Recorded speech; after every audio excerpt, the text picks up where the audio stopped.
Hello, everyone, and peace of the Lord to all of you. Today is a new day, and we pray that this day will bring more people to the truth, and the truth will set you free, as our Lord He said. Um, I noticed that my last video 2 days ago made a lot of Muslims upset, very upset, extremely upset. And upset is a good sign. You know, when I studied the English first time in my life, I found English sometimes funny. Upset. What? I mean, what the connection with somebody is not feeling good to be called upset. And later, I've been taught by a friend who is an English teacher that upset is coming from the word, from the cowboy actually, when they jump in the horse. And the horse is wild. So when they go up and set, he'll go crazy. Uh, and sometimes I feel like the Muslim is the same as somebody, he think he's a wild horse, but the fact he's not horse at all. And at the same time, he get upset from doing what the cowboy do. If you do not know answers, if you have a very funny cult, if your Quran is a chain of contradiction, if your Quran cannot stand a question, don't be upset from me. Be upset from your Allah who does not exist. Now already somebody said in the text that no, Allah is Lucifer. I don't think even Allah is Lucifer, my friend, because you see, Lucifer is a smart creature. Allah cannot even fit to be smart, to be qualified to be even. I mean, you see, people, they create cults and they use them. You know what I mean? The problem is not the name. The problem, what if somebody he come to us like, you know, Jehovah's Witnesses or Mormon? They have same names we almost we use, but still their cult is a cult. So it's not the name the problem. Allah, which Muslims they worship as a god, is not exist, and he is not even the devil. The devil is a lot smarter. I never saw a dumb, stupid teaching as it's written in the Quran, and yet they claim that this is God. Today we are here to prove that if you are a Muslim and Muslim only, our Skype is open and we take calls only from Muslims, especially if you are a person who claims to be a scholar. And you notice that debating with scholars, or let us say sheikhs, is very easy. Debating with kids, because he's a kid, you know, he can lie, he can say whatever he wants.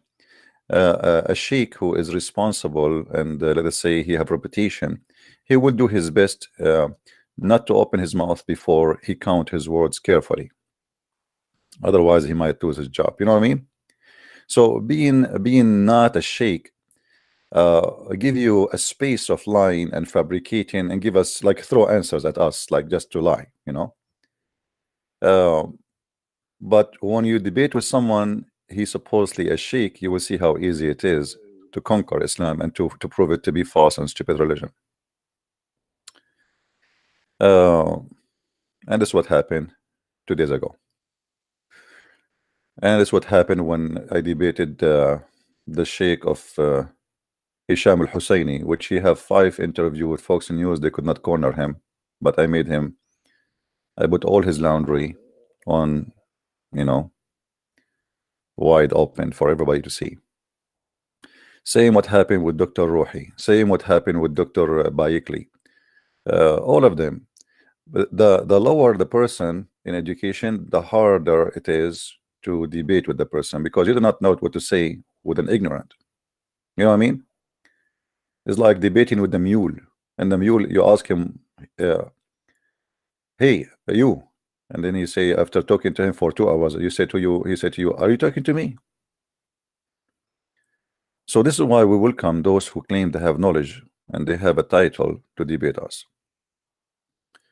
Muslim kids, they play games, they never answer a question, and they call all names. I talk too much. I never saw someone talk too much, say nothing as your God. As long as you spoke about talking too much, as long as you are a Muslim, what about you answer this? You just remind me of something. You see, I say to Muslims always, when you talk to Christian Prince, anything you say to him is going to be used against you.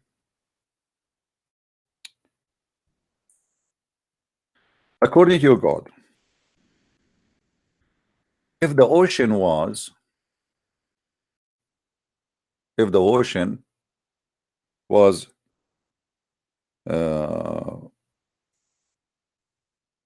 ink,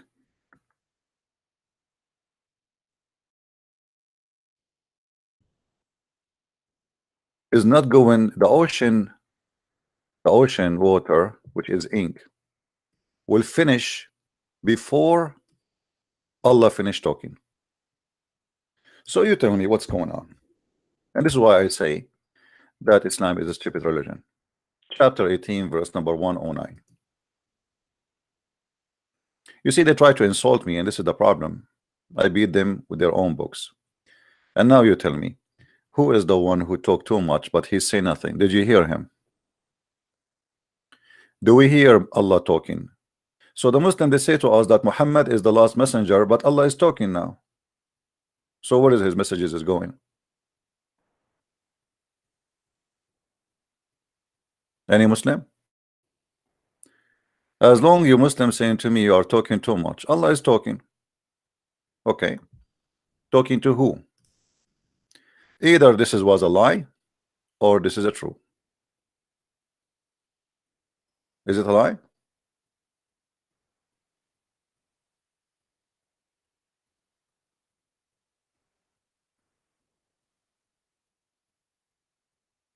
What do you think, Muslims?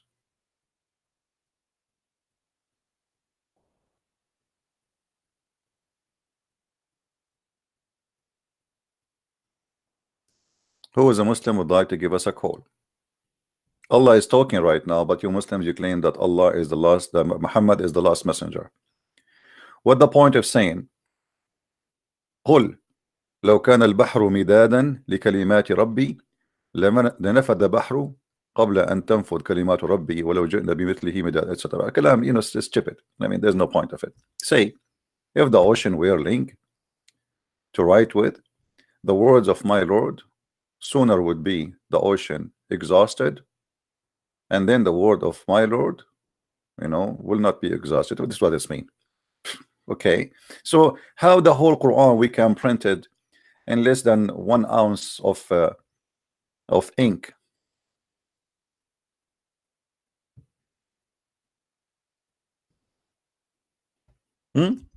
Where is the Allah is talking? Talking to who?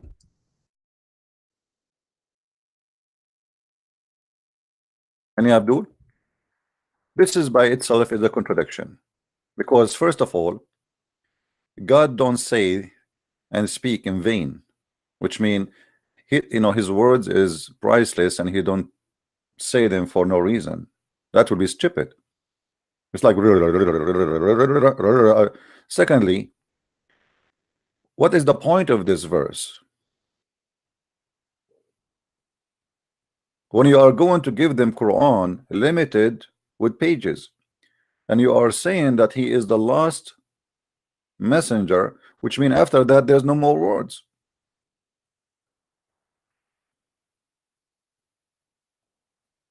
Number 3, isn't it the Quran says that Allah words is written in a tablet? So that means it's limited. It's not endless. As long you have it already written in tablet, so why Allah is going to say his words again? All the words of Allah is written in a tablet. And I find that very funny, because look like the words of Allah is written before he speak it. According to Muhammad, Allah, he created a pen. The first thing he created a pen, and he said to the pen, write. You believe it? And the pen start writing.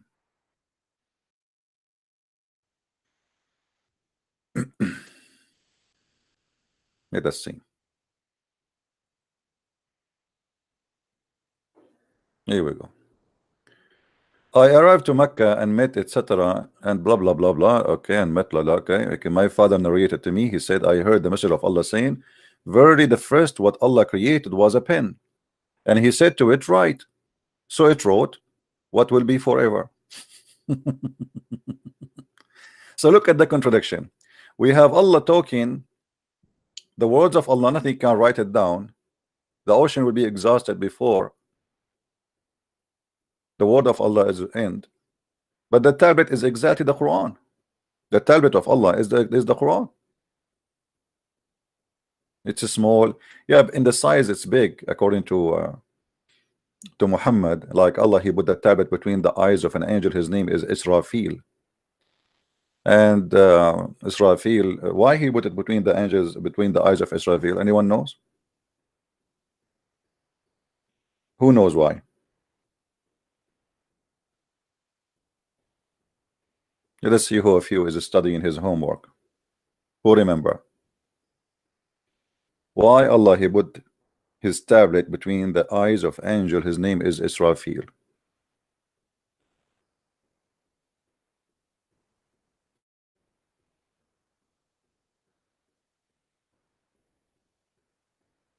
Because Allah He don't want the angel to see it. Otherwise he will have a cross eyes. I mean, have you ever heard of a silly stories? It's fiction, stupidity. Even kids will not believe in this. So you know me, I like art. You know me, I'm an artist by birth. Picasso used to learn from me how to draw. So if we say, true story by the way, when I say Picasso he learned from me, that is true story. So if we say that this is Mr. the angel Israfil, okay,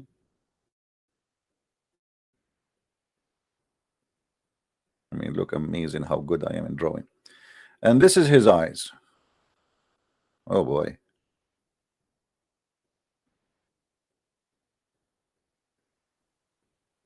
So Allah He put the tablet here.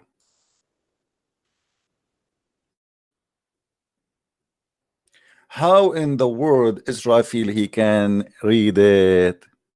Nobody can think about that save Allah. That is one of the miracles of Allah. If Israfil now he try to look at the tablet, he will go cross eyes.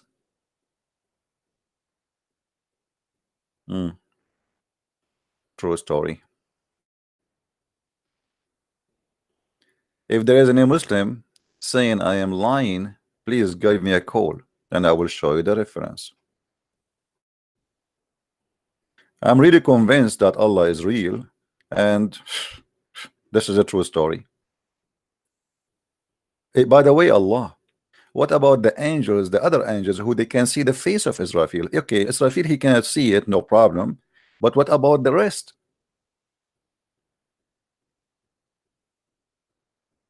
Do you know what I mean?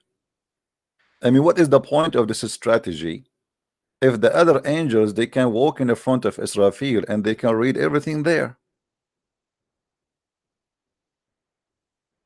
Oh boy, very convincing. And you are telling me that Allah is not exist.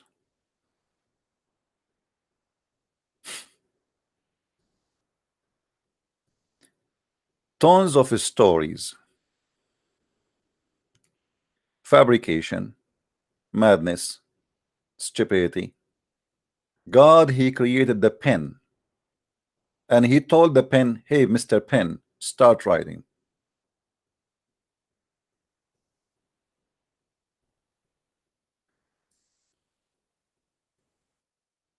If we ask why, a Muslim will say, why Allah he created the pen? And he is writing to who? Hello? Hello, Yes, Abdul. Mr. Christian Prince. Yes. I am really, my name is Abdul Qadir. Okay, I understand. I am very nervous to speak you because I am for long days I am expecting to speak. I would like to speak. No problem, my friend. You are welcome. I'm nervous to speak to me myself, you know. Really, I am nervous to speak. Okay. So what do you want to say to us, Mr. Abdul Yes, Qadir? sir. Actually, yeah, yes. So many times I message to you in Skype.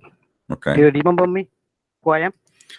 You see, for me, forgive me, I have hundreds and thousands of people messaging me. I mean, it's impossible to track.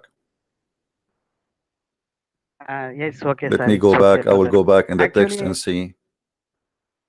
Okay. Actually, I would like to say thanks to you because I really was Jesus is a true God. Oh, I mean to that. And So, also, so you decide to leave Islam and you accepted the Messiah? yes, of course, of course. That's wonderful, my Yes, friend. sir. I'm really happy Really, for you. Glory to the Lord, and may the Lord bless you for choosing the right choice. Yes, sir. Thank you very much, sir. Thank you very much, sir. Really, and I accepted Jesus is a true God, and also I am trying to convert my families in Christian, sir. Please make a prayer for me. Absolutely. Absolutely. Me and all the Christians, they are listening, they will be praying for you and your family, and may the Lord guide them and put them in the right path so they can see the truth, and the truth will set them free. You know, that's wonderful, my friend. And you know, remember that salvation is not, you know, now because you saw the light, you have a duty to share the light with others, and you start with your family. Absolutely. Thank you very much, sir. Yeah, but what made you really, I am very happy to speak. Yeah, what made you leave Islam, my friend? Yes. Actually, sir, because of Don't call me sir. Don't call me sir. I'm no sir, my friend. I'm a Christian. Just call me Christian. I am your brother in Christ. Okay, sir. Oh, sorry. Okay, Mr. CP. Okay. I call you as a CP. All right, no problem. Actually, I am from India, sir. India, brother. In my place, there was a debate was done with Muslims and Christians, between Christian and Muslims, in my own native place, in my native language. Okay. In that debate, I found many things about religion, and about Muhammad also. He's a very bad person. After that, I found after that I researched in many videos in YouTube. Okay. In that way, I found to watch David Wood videos. Okay. David Wood messages. All right. From that way, for recently only I found best prince of the all Christians world. I found you, Christian Prince. All right, my friend. After that, I watched so many videos. Really, I am very happy to confirm, according to your speech, in the way of speaking, in the way of preaching, in the way of explaining. Really, I confirmed and left Islam. I'm so happy for you. I'm so happy for you, my friend. And also, yeah, I'm confirming you. That is really I'm telling the truth. Because of the confirmation came from you only. So many debates I have watched between the Muslims and Christians. But I confirm, because so many people are debating, but your explanation is very different to all Muslim peoples. Those who are really, they want to search about God, that means who is God, means definitely they will leave Islam. Yeah, definitely. Yes, sir. So I'm really very happy to speak you. I cannot say how to say this happy. Really, I'm very happy to see you, because so many days I tried to call you so many times, but I could not able to speak you, because you always in the time of early morning as 3:30 or 4:30 at the Indian time, you are debating with someone else. So that in that time I could not able to speak because you are hang off my calling. Jesus Christ, in the name of Jesus Christ, and he helped me to speak to you, sir. I mean to my that, dear my brother. friend. I'm really happy for you. I will pray for you and your family, and I ask all Yes, the Christians to pray for this brother here. Sure. You have to pray for my family because I am in born Muslim. Yeah. And also in my native, all Muslims are dominated. I mean, all Muslims only dominated in my native place. So I could not able to say a single word against to Islam. They will kill me. Well, my friend, if this will be disturbing your faith, maybe if it's impossible for you to practice and your life is at risk, you can move to different area. You know, I mean, India is big, right? And you are, as a citizen, Indian citizen, you can go and move to different city and find a job somewhere. And you speak to them maybe online and try to convince them that this is the truth. You know, just to stay safe and be careful.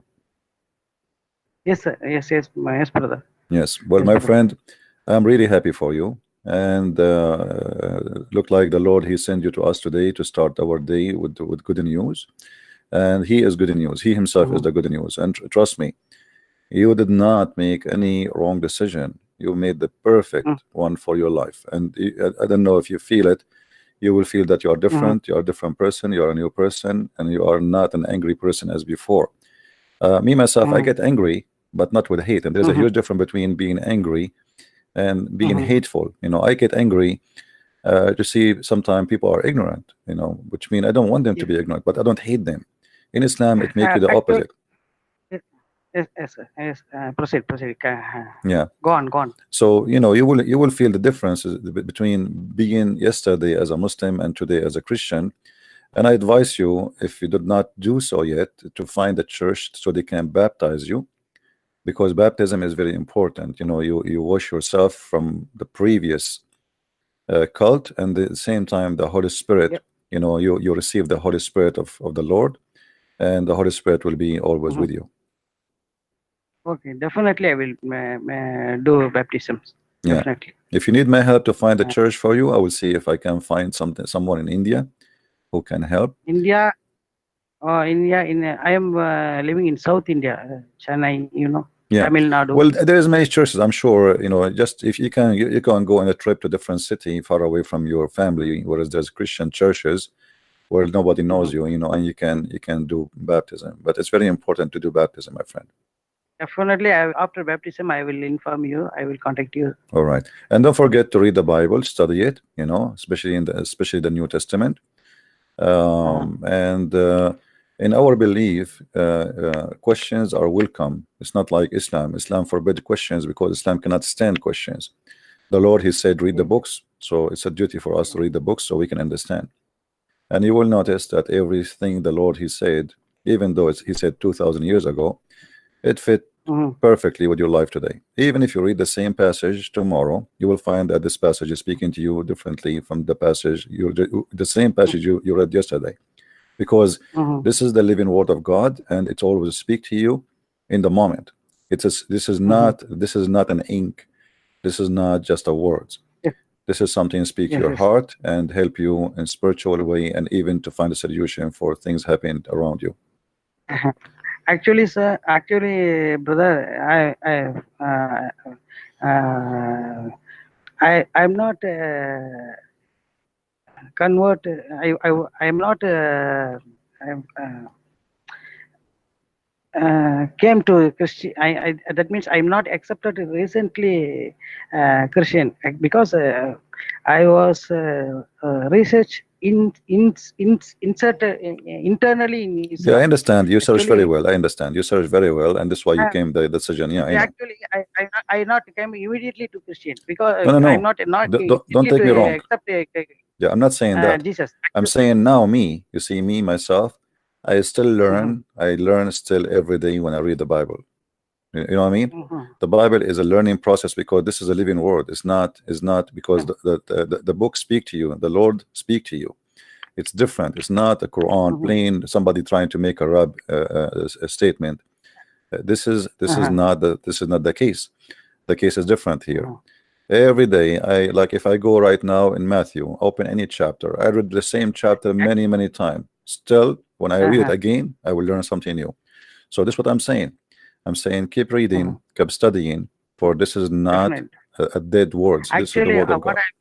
Actually, what I'm trying to say is, suddenly I'm not accepted Jesus. Actually, that is the reason I'm telling you. Actually, I researched only in Islam sects.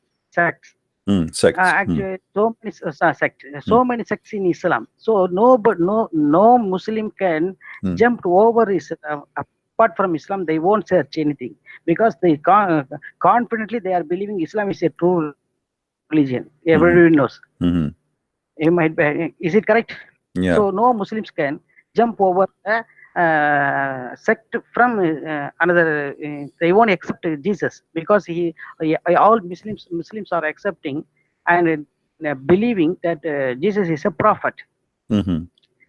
Apart from that, I am searching from internally in Islam. So first I went to Tabligh. There is one group is Tabligh. After that I went to Sufism. After that I came to what is Tawheed. This group, those who are Tawheed, like that. So I went to so many sects. Finally, I found Shia is the best in Islam. Why? Because they are. Yes, this is my ignorant. So you were Sunni, and then you went to the Sufi, and then you became Shia. Yeah, Shia. Why I accepted Shia? Because the message, in the final speech of Prophet, he said, there is I left two things. One is Quran and Hadith. Right. The Sunni is following, and this is a Hadith al-Saqalain, yeah. Saqalain. Yeah. Shia is what they are saying. Muhammad is left two things. One is Quran and Ahlul Bayt. So that is the Hadith is Sahih. They are the Shia people have proved me this is the Hadith only the Sahih. So from that onwards, I researched about Shiaism, what is Ali, who is Ali, like that. I went to that. After that, I went to the only Quran. Some people are following. The Rashad Khalifa. Rashad Khalifa. This I made some. These stories happening due to the my real God Jesus, because he want that I want to know everything. So after that, I went to the people who are in the sect of Rashad Khalifa. Only we have to follow only Quran, because all the hadiths are from garbage. All the hadiths are lying, are fabricated. So that I left all hadiths. I followed only the Quran. From that onwards, my wife. I'm attached with my family, sir. Family, brother. That's my right. Wife and daughter and my brothers. I attach home. So the Lord bless I try at least. I will what are the sects I'm following. I will inform. I will try to follow my family. I tell you. Hello. Yes, I hear you. Go ahead. So that in that way, my daughter and my wife always debate with me. Why you are saying Shia like that, so and so. Finally, I came to Quran. No, they really upset.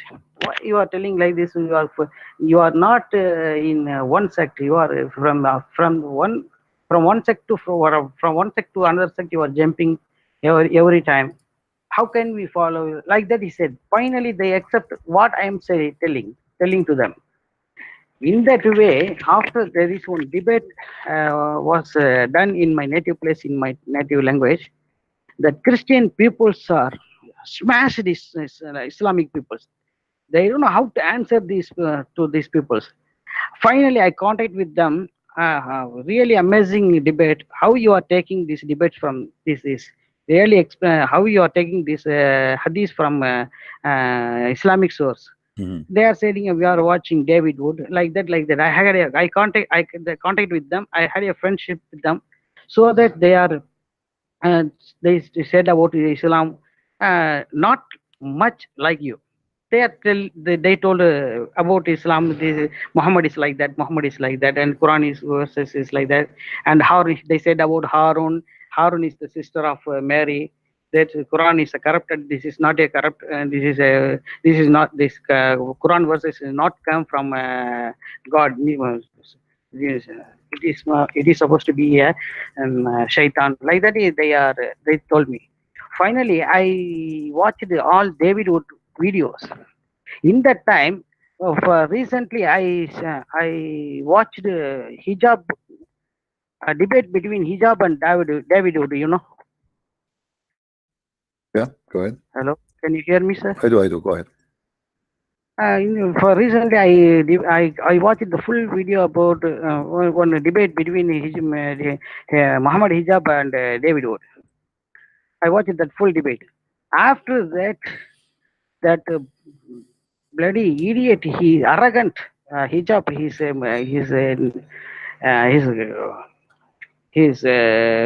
in the way of talking, in the way of behaving, I really upset, because even though he is not, even though the David Wood is not giving a correct answer, or whether he's giving a correct answer or right answer, that is next. We have to behave like a man, human being. But he behave like arrogant. He behave like a beast. From that day onwards, I searched another video. In that way only I found your video, because you are refuting to that video, no? The debate. Yeah. So let us make it simple. The debate of hijab lead you to watch my videos, and that made you leave Islam. Yes, so I want to say thank you to Muhammad Hijab, because if not Muhammad Hijab, really, we have to say thank you. Not only so, all Muslims, those who are embracing Christians, they have to say thanks to Mr. Hijab. Not Mr. Hijab, the idiot Hijab. In that debate only, he is making all Muslims to become a Christians. Yeah. But those who are really, those who are watching that debate, those who are really seek a real God, they will leave Islam. And also, one thing, you know, that explanation about this debate you are given very well. Explanation and that refute. Really amazing and awesome. So I love you, sir. So many times I have messaged you that I love you. All right, really, I love you, sir. Thank you very much. I apologize if I don't answer, because as you see, I have tons of messages, and many, their name is Abdul. They text me, and some of them they want to kill me, some of them they hate me, some of them they curse me. So it's endless. But anyway, I'm really happy for you. I'm not going to keep you long with me on air, because I have a sheikh, as I receive a text message in Skype. He want to call me, so feel free to call me again. I'm watching. I'm watching on your live. All right. So I want to see what this sheikh he want to say to us. He is a sheikh. He claimed he's a sheikh from United Kingdom. His name Sheikh Muhammad Rahman. He live in United Kingdom, and he just texted me. And as you see here in the Skype, I'm going to share it with everybody, so we will receive a phone call from him. So, anyhow, I'm telling the one final requisition. Please don't forget me. I am going to keep my name Joel Abraham. Okay, is it okay for you? I will try to remember. I will try to remember. Yes, please remember me. I am from, actually my native place is Pondicherry State. You know, Pondicherry, French Union Territory in India. Okay. All right, my friend. May the Lord bless you. Don't forget me. I'm from Pondicherry, Joel Abraham. Abdul Qadir as my name. I was Abdul Qadir as Joel Abraham. All right, my friend. Joel Abraham. May the Lord bless you and bless your family, and welcome to the family of Christ. Also I say very thanks to Lord. I'm say thank you to you to make a contact and give a good opportunity to talk with you. Thank you very much, my dear brother. I love you so much. Man, thank you, my friend. Thank you very much. I'm honored to speak to you, and I hope soon we will hear from you again. Feel free to call me when you need me. All right. Thank you very much. Thank you. Thank you. Take care. All right, guys, we receive a text message and we are happy for our friends here. And as you see, this person, he start watching my videos because of Mimi Hijab. So because of Mimi Hijab, the debate with David Wood, this person gets so upset and he decided to look, and he saw my videos and he start watching them. So because of Mimi Hijab, he left Islam. That's wonderful job, Hijab. Now we want to hear Sheikh Muhammad. His name Sheikh Muhammad Rahman. He live in United Kingdom, and he said he want to talk to me. I said to him, welcome Sheikh, I'm sharing with you the screen, whatever we have in the conversation. And he said to me, take your time, brother, sound like nice person, no rush. What do you want to talk about so I can get my resource ready? There's no need to get resource ready. For me, Christian Prince is always ready. Let us call you.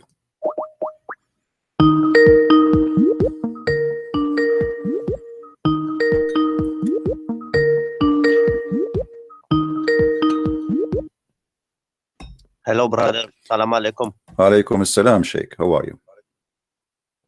I'm good. Can you hear me? I hear you very well. So I introduced you as Sheikh, as you told me in the text, Sheikh Yes. Muhammad Rahman, correct? Yes, yes. All right. Okay, so what are you going to talk about so I can get my resources out? You know, you see, our topic is about Islam. So you're my guest. Feel free. How you can? We have like 1,000 people watching. How you can prove to me that Allah is exist? You know, like our topic today. I say there is no Allah. For me, I'm a believer for sure in God, but I don't believe that Allah is exist. So how you can help us to prove that to be exist? Okay, so brother, what is your question? Can you be more explicit? Is Allah is exist? Of course he does. How? Brother, I just want to say one thing, yeah? Hmm. Jesus is Lord and Islam is false. Okay. What happened? Okay, I'm going to block you because you did deceive me. That's not right. So I'm going to block your name. I believed you that you are a sheikh, and that was not right. Okay, I don't accept that. Even if you are saying the truth, but we should not lie. Let us see if we have any Muslim.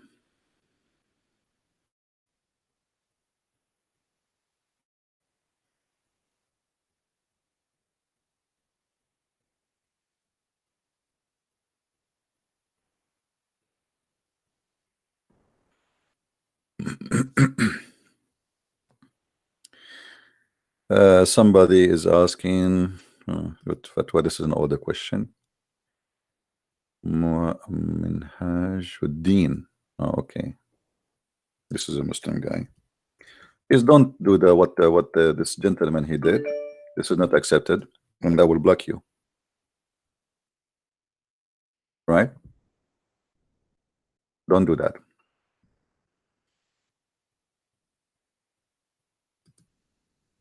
That's not right. Okay, there's a guy, his name, awesome dude. Okay. And to be a Muslim.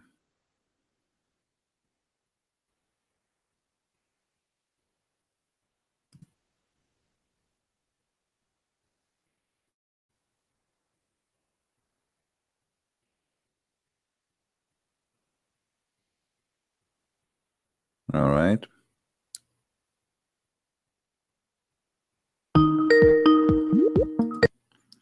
Hello?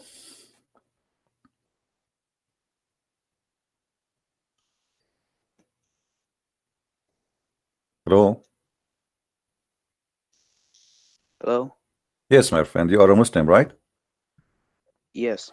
All right. You are welcome, and you are live on air. What do you want to say to yeah. us? Is Allah exist? Yes. How you can prove that? In the Quran. Okay, help me. How? In chapter 2, verse 23, Allah challenges everybody to make one chapter like it, and no one has ever been able to do it. So you are saying to me nobody can play Quran, nobody can make Quran like the Quran of Allah? Yes, no one can. Okay, and so no one's then been able to. okay, no problem. You see, So how you explain, like I found a verse in the Quran, it's full of errors and mistakes, and you know, it's like kind of a crazy. So I'm going to play it for you, and you tell me why it's full of errors. Is that okay? Yes. All right, let me find it for you.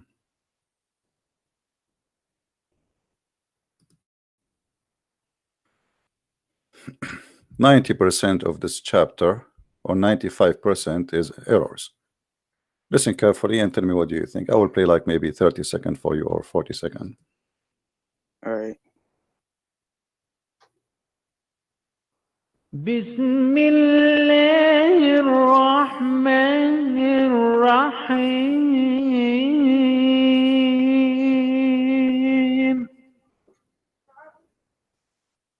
ألف لام حاء يا ألف هاء قناة الحوار المستقيم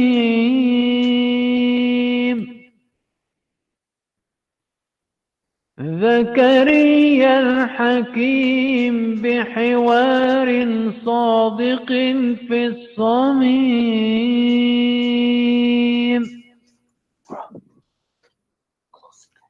يطعن العمم والعمائم والعميم.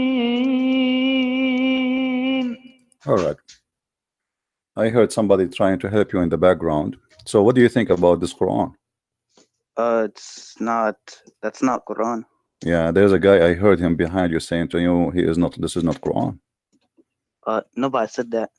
I heard it myself, and that's why I said somebody is helping you. Now let me ask you, why it's not Quran? Do you speak Arabic? Yes. Okay. I'm Syrian. All right. And why this is not Quran?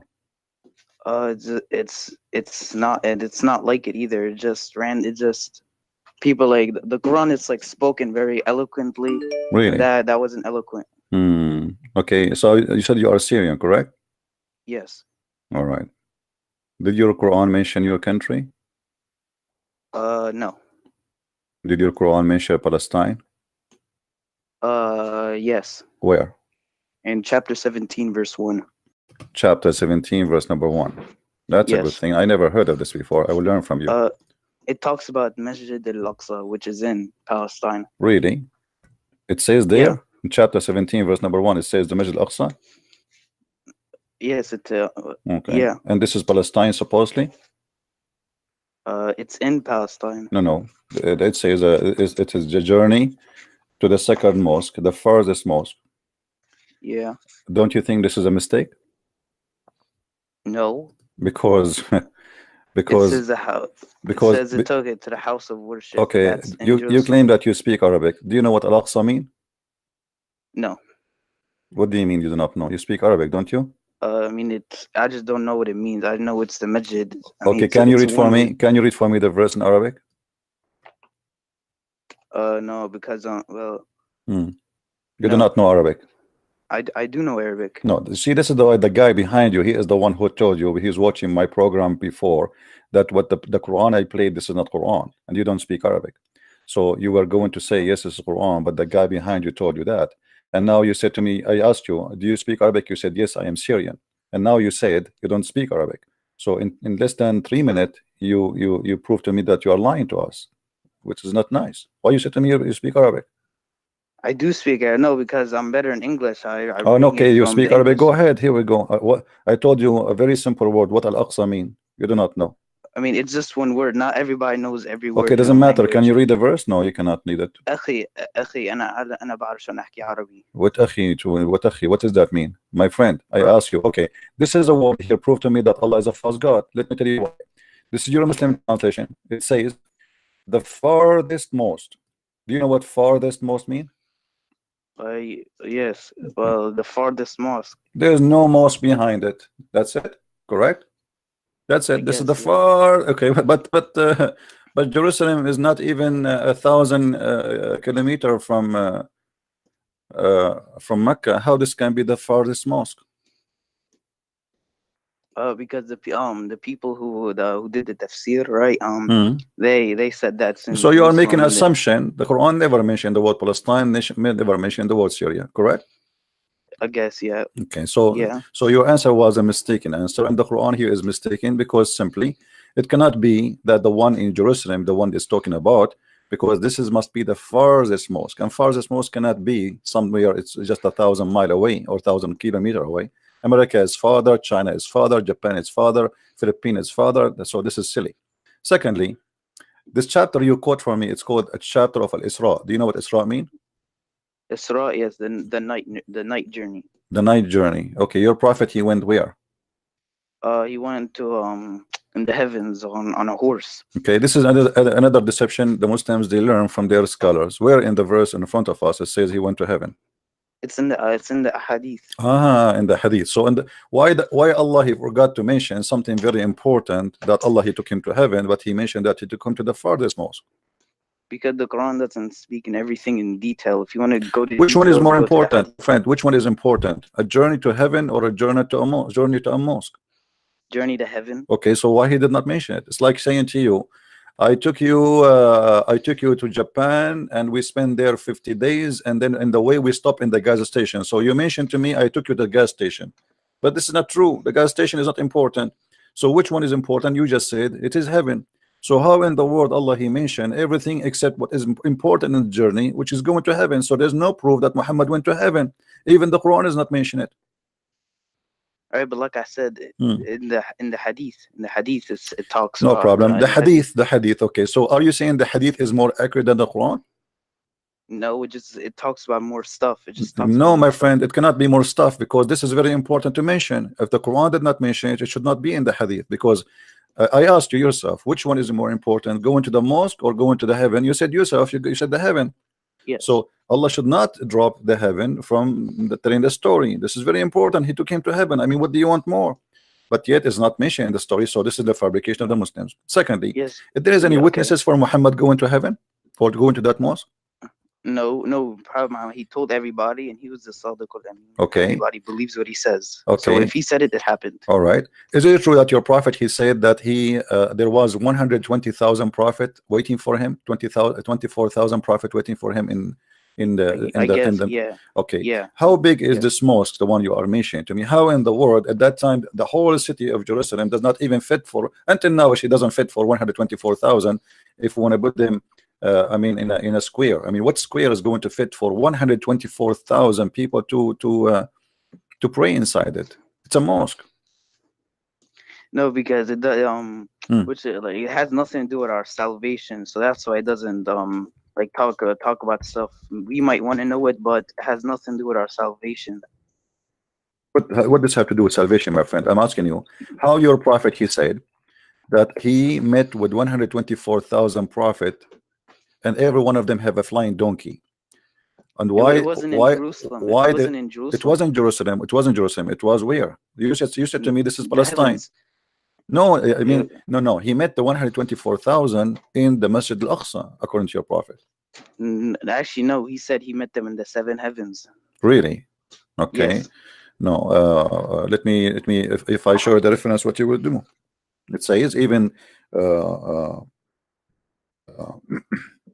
your prophet Jibreel, actually, he put his finger in the wall, in the wall of the Aqsa, and a Muslim, they say the location of the finger is still there.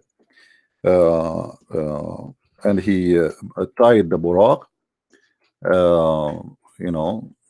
by the wall, and then he entered the mosque, and he there was waiting for him the Messiah himself.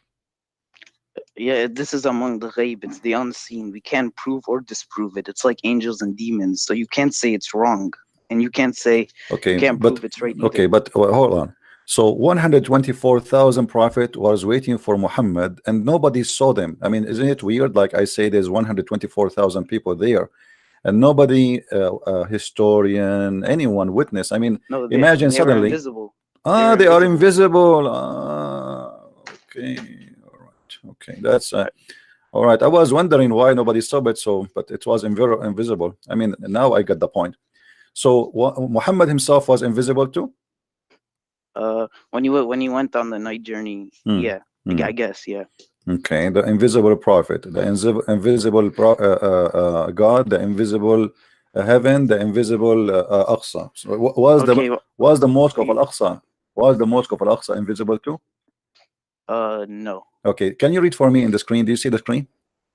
No, I don't, because I'm talking on the phone. Okay, it says here, I was brought Al-Buraq, and who was an animal white and long, longer than a donkey, but smaller than a mule. Your prophet, he used a donkey to fly to heaven.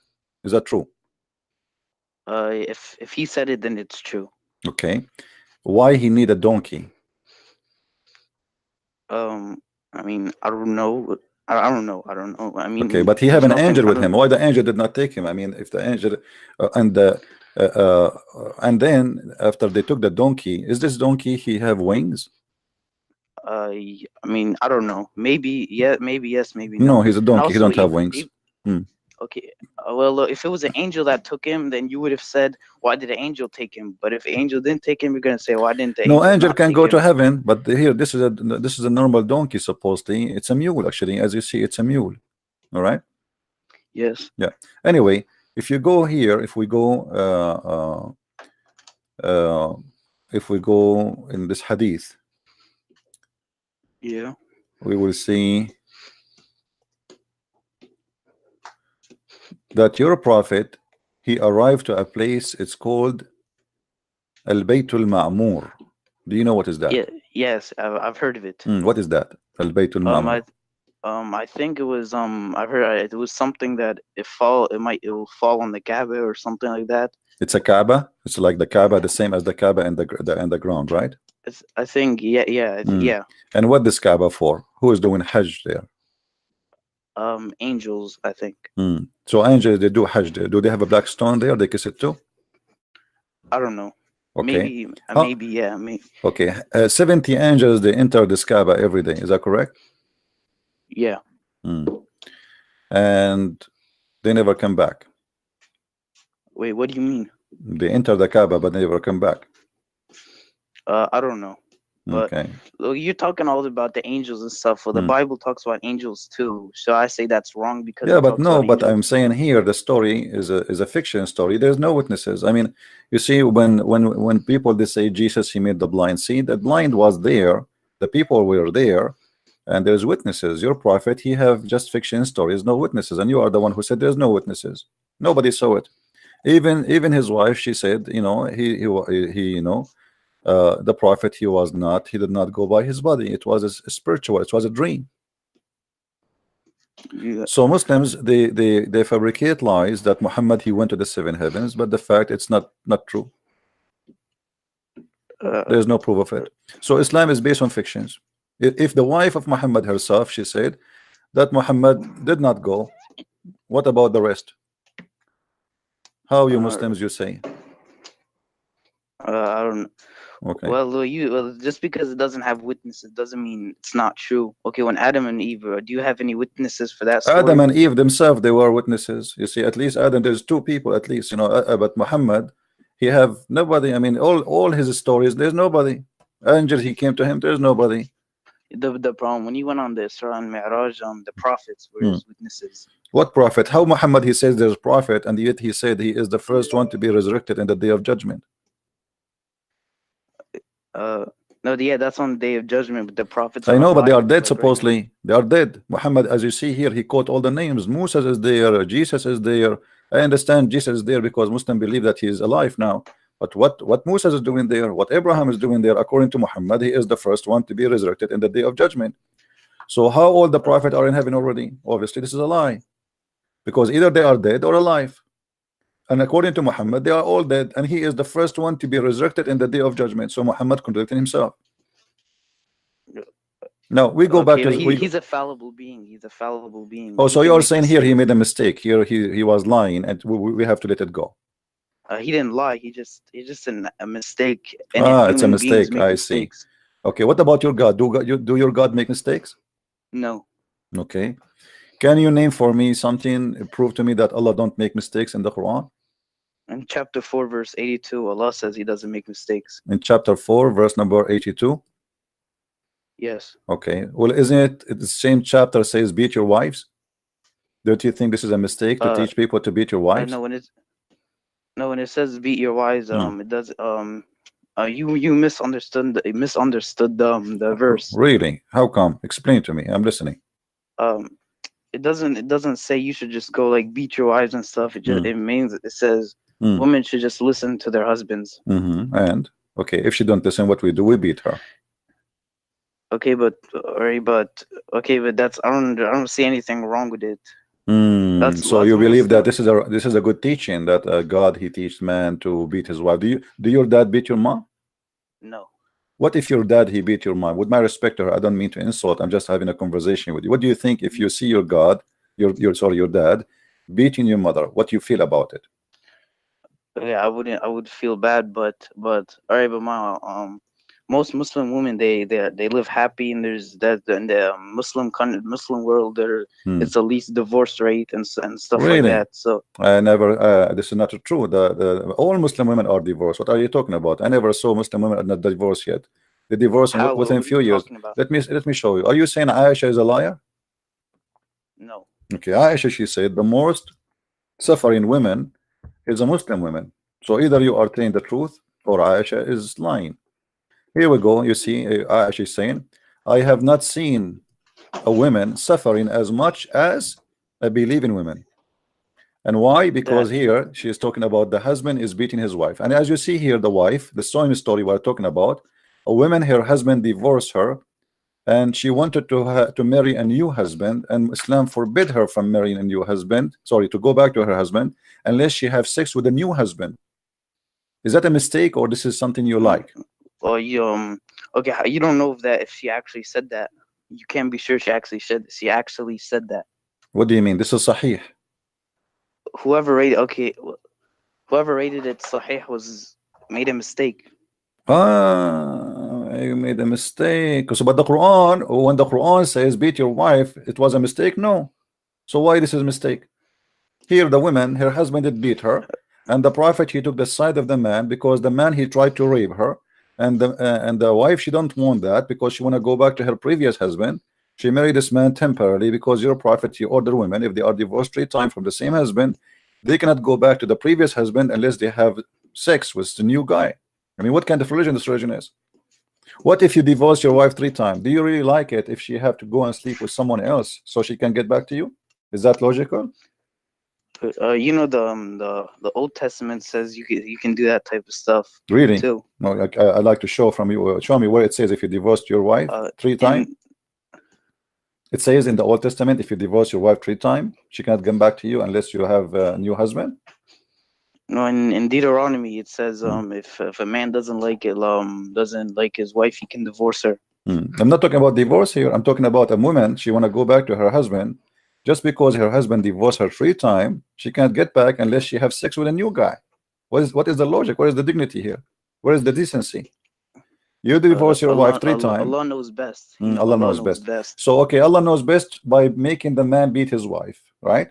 Allah knows best by practicing mut'ah. The same chapter you shared to me, chapter 4, verse number 24. It says you as a Muslim you can practice mut'ah. What do you say about the mut'ah? No, I'm against it. Okay, are you against the Quran? It's a Shia ritual. No, this is the same chapter you quote from me. This is chapter 4, verse 24, my friend. This is not Shia. This is Quran. What Shia? How this has became a Shia? That's funny. Chapter 4. It's a Shia ritual. My friend, this is Quran. Is the Quran the book of the Shia or the book of you? Chapter 4, verse number 24. It says you can pay women wages and you can have sex with them for fun. And if you want, I can show you tafsir of the Sunni. What tafsir you like to see? Also. What is your favorite tafsir? Well, tafsir Ibn Kathir. Ibn Kathir. Let us go to Ibn Kathir just to make you happy. Okay. Chapter 4, verse number 24, Ibn Kathir. I will show it to you in front of you on the screen so everybody will see with me what I'm talking about. Here we go. This is Ibn Kathir 4, and here we choose 24.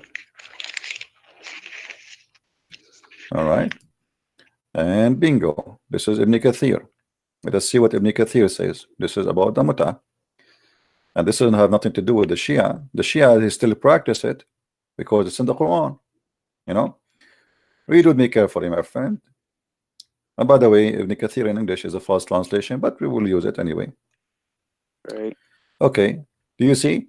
So with those among you whom you enjoyed, give them the required due, money, was revealed about the muta marriage. Do you see it? You are the one who chose for me, Ibn Kathir.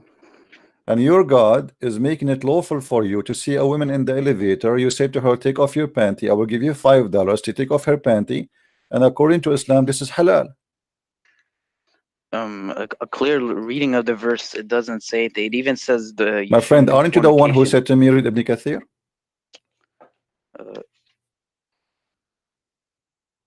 Isn't it you who said to me, show me Ibn Kathir?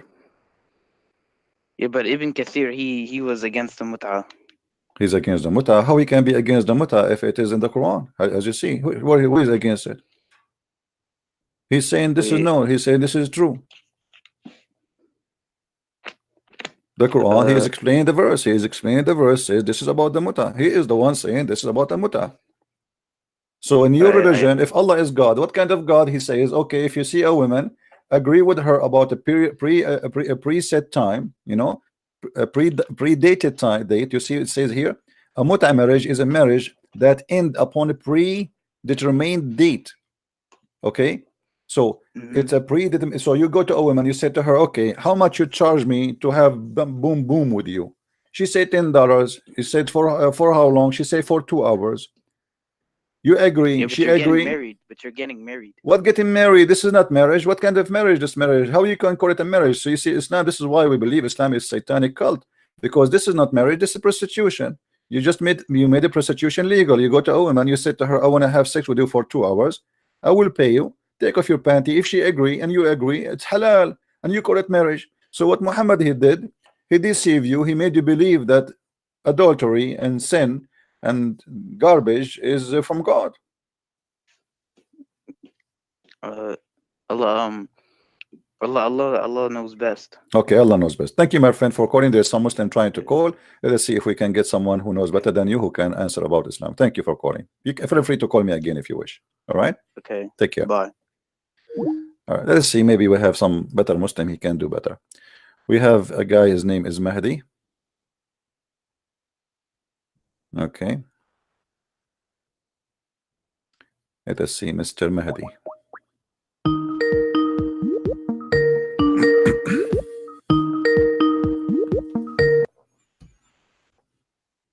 Hello. Oh, this is you. Yeah. You're still a Muslim? I thought you left Islam. Oh.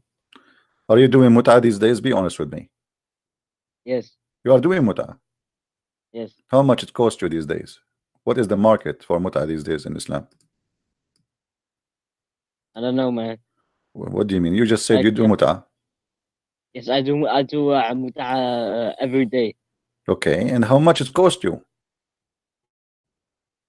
But what? It's a free. This is not muta, because in Islam, as you see, you have to pay her. The Quran says that you are breaking the law of Allah, my friend. Don't you fear that Allah will chop your penis? Yeah, 20 cents I pay. Okay, 20 cents. Okay, that's expensive. Can I? The topic today is show proof Allah exists. All right. What is the proof? Okay. I'll show you.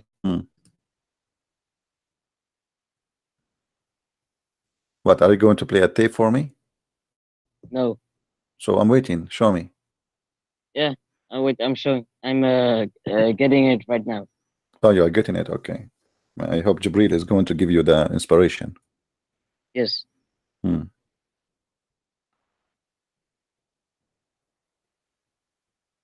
What's happening?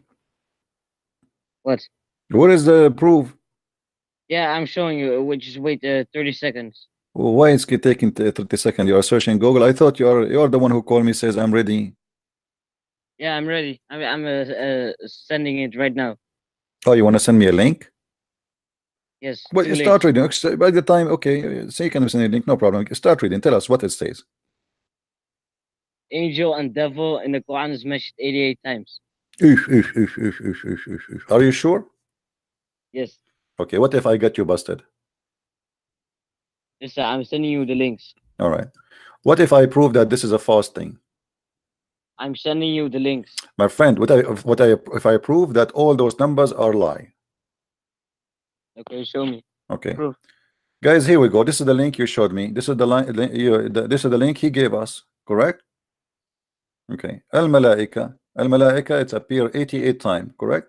I'm going to copy the word Al-Malaika as it is in the screen. Why? Why not? Is it wrong? Just why are you doing that? Because we want to count if this is true or not.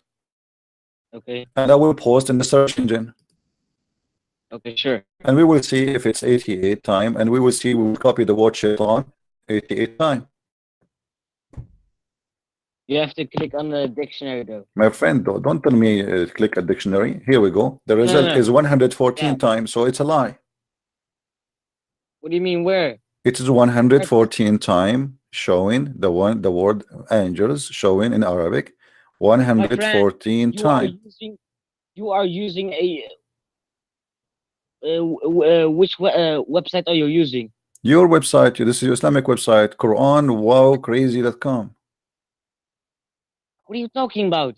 It's in the front of you. It's in the, okay. Give me a website you approve. We will search in the search engine. Okay? Hey, listen, my website. It doesn't go by translations. This is not translation. I'm searching in Arabic. I just copy the same word exactly in your website, my friend, in the front of everybody. This is the word Al-Malaika. I copy and I paste. All right. It's exactly the word. I click search. Okay. Now let us search shaitan. Let us search for shaitan, and you will see. Hold on, shaitan. I will search for the word shaitan. Hold on. You Muslims are a bunch of hypocrites who lie. Shaitan appeared 78 times. Shaitan appeared 78 times. Not only that, why you are not counting Iblis? If we count Iblis, A'udu and Iblis is mentioned 11 times, which you are deceiving. What Iblis is mentioned 11 times, and what is mentioned to what? A'udu. What? A'uzu? Yes. A'uzu. Yes. That is a miracle. So if A'udu and A'udu mentioned, okay, A'udu is mentioned 8 times. 11 times. Well, it's in the front of me. It says 8 times. It's a lie. Listen, my website is correct. You are deceiving your viewers. I just share an engine in front of me. Everybody is witnesses. This is your Islamic website. I have nothing to do with it. Jesus Christ, you're deceiving, man. Why you are cursing, my friend? Why you are insulting Jesus? Now, can you prove to me that Allah exists? This is what you have. Allah exists. I'm showing you. This is what you have that Allah exists. It's stupid. This is stupid. We prove it to be wrong. It's a false. It's a lie. Every statement there is a lie. Listen, devil angel is mentioned 88 times. I showed that it's not true. I showed it. Everybody says it. We don't repeat the same thing. Give me something else. Listen, the website I'm using is it doesn't go by translations. I'm not using translation. This is Arabic. Search Arabic. Who is what translation? Did you see a translation there? This is Arabic. No. If you're done with live streaming, go one by one. I did. I made many videos about it. Actually, I wrote about them in my books. It's a lie. All of those are lies. Even there's Muslim website. I made a video 2 days ago. A Muslim website. They made calculation and they say all of this is lie. Is nothing true in them. You are such a big deceiver. Guys, did I make a video just 2 days ago and I showed you the Muslim website saying that this is all is a lie when I made a video about Shabir Ali? You remember? It's a Muslim website. A Muslim website saying it clearly that all the numbers there is nothing but a lie. It's all true. It's all true. Okay, so this is the only proof you have for me that Allah exists. No, there's many more. Man and woman is both mentioned 24 times. Man and women? Yes. Okay. I'll show you. What is the? Give me that. But I warn you, if it's not true, it's mean you Muslims are getting busted again. Yes. Here we go. This is the word rajul. I'll send. You will send. Okay. He will send. Okay. We have to wait. He will send. We cannot show what we will. He have to send it. Otherwise, Islam will be in trouble. I'll just do men first, then I'll send women. Okay, no problem.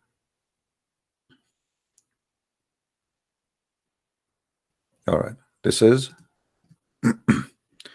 Man, guys, here we go. I will copy the word as it is. What do you mean? What do you mean? Look there. Look there. Oh, okay. I'm looking, my friend. I will go.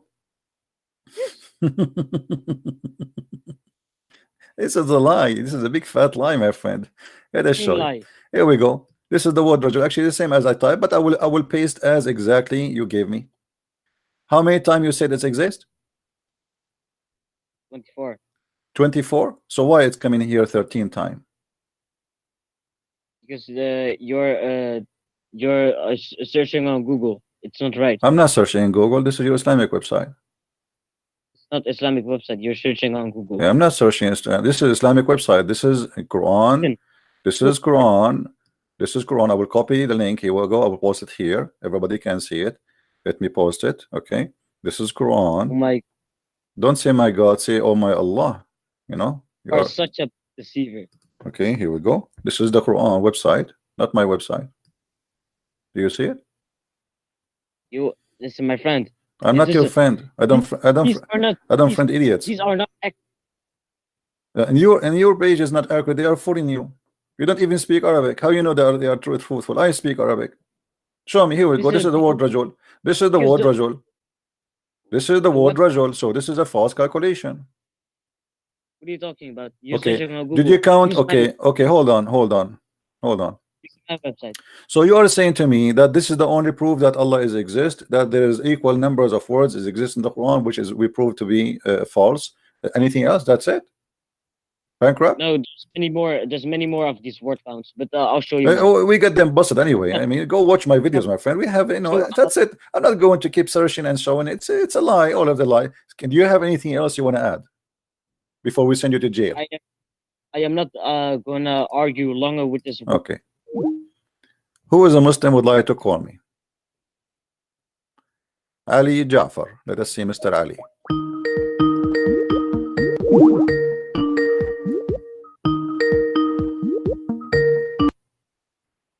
Hello. Hello. Yes, Mr. Ali. How are you? Good. I just wanted to say that you have become more desperate since David Wood was roasted by Muhammad Hijab. All you missionaries have become more desperate. My friend, did you hear the one who called me just 15 minutes ago? He said because of that debate, this guy, he saw my videos and he left Islam. And he is now he's working with his family to leave Islam. So I don't know who is desperate. How do you know he's not a Christian troll? Okay, let me ask you. Muhammad Hijab. Okay. I will make you leave Islam. I will make you leave Islam because of Muhammad Hijab. Let us see. Can you stand? Can you please wait with me? Muhammad Hijab, he said, not a single Jew worship another God beside one God for 4,000 years. Do you agree with him? He said what? He said for 4,000 years. You can watch the debate again as long as you watch it already, so you cannot say I did not see it. He said for 4,000 years, not a single Jew worship a God beside the only God he is instructed to worship. Do you agree with him? He never said that. He said that. He said because that. They worship I said no. He said that. No, he said that. Stop being liar. He said that. Show me. Show me. Where Silence me. That? Okay. So if I show you, you will accept.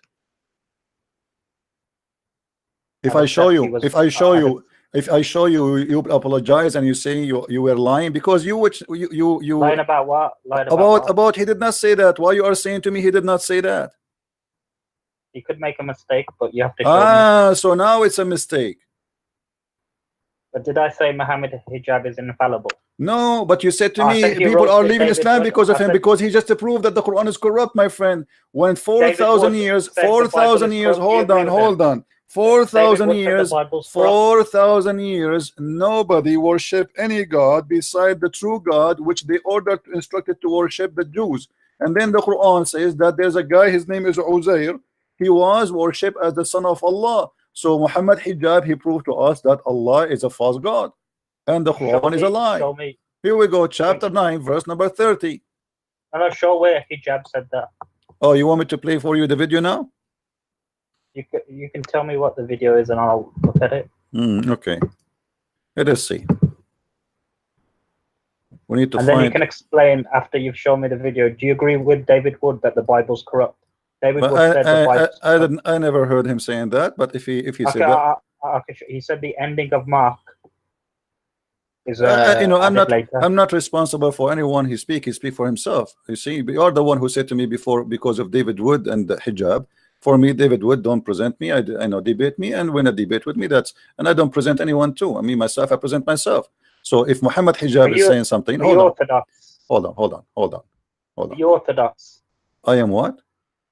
Are you an Orthodox Christian? I am no. I'm born again Christian. I believe in Jesus. I don't believe. I don't believe in a church name. I believe in Jesus. Oh, so you don't believe in hold on.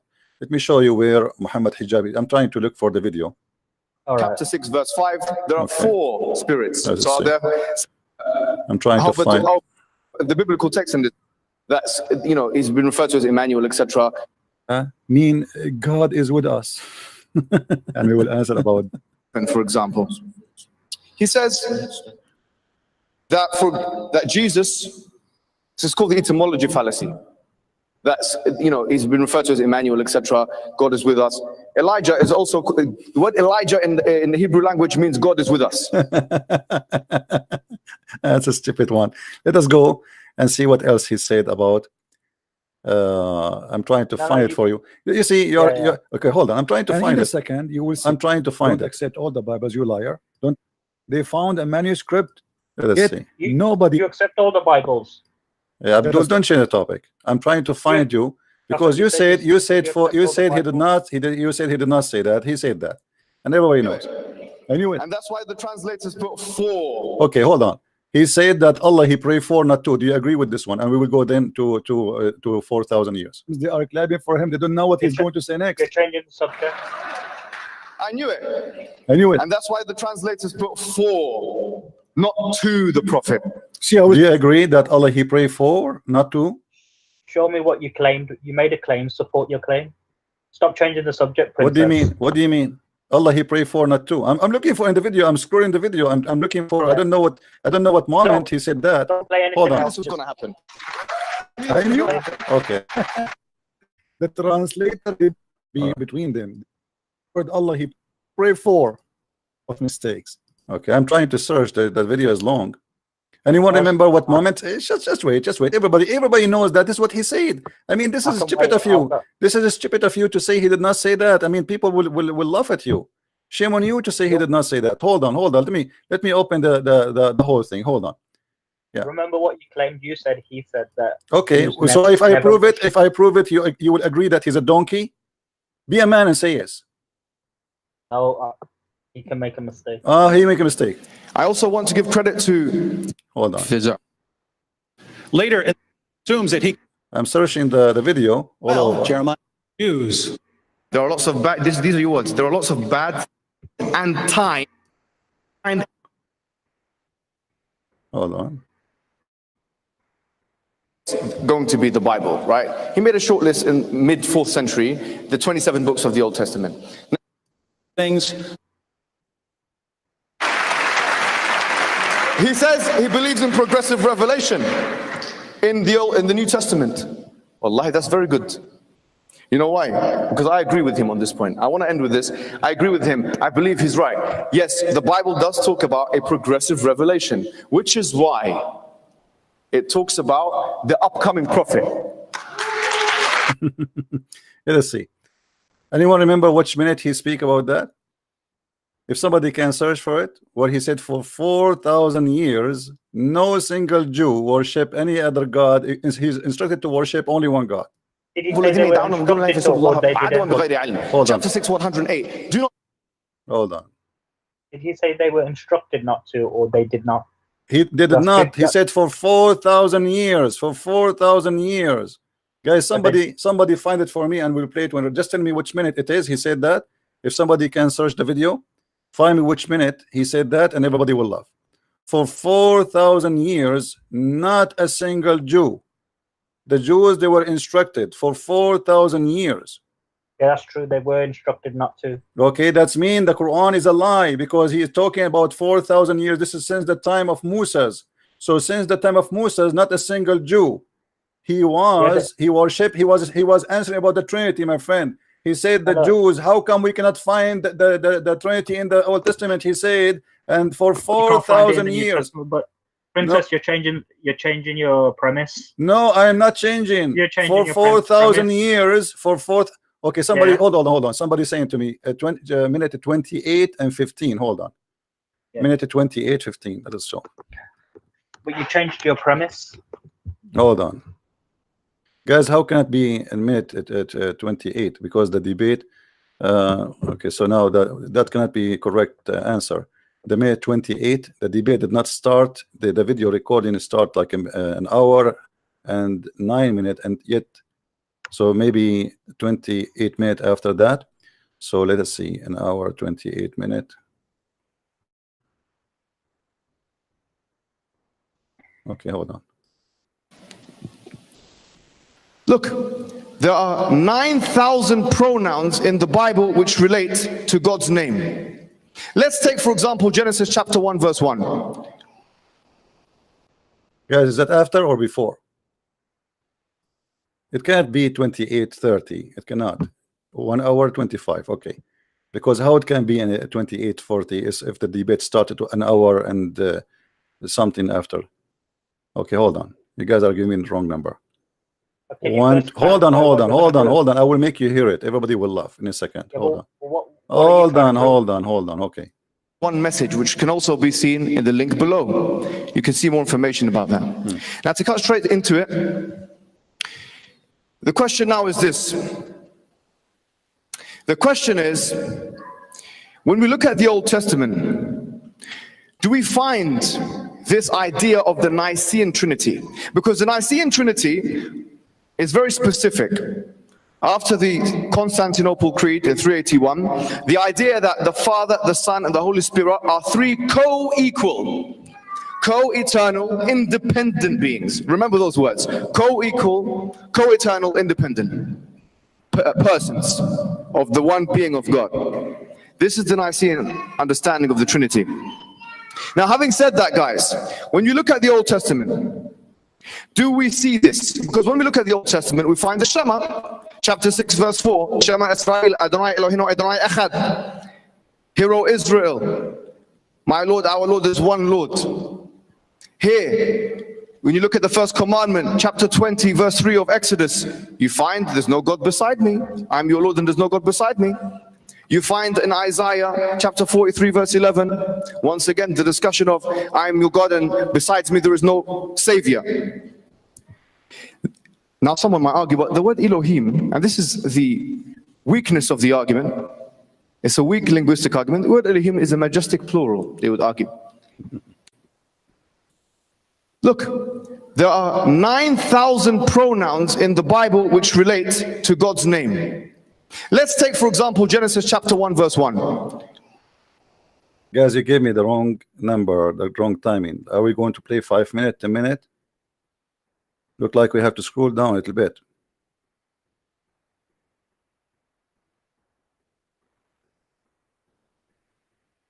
Bara means he created.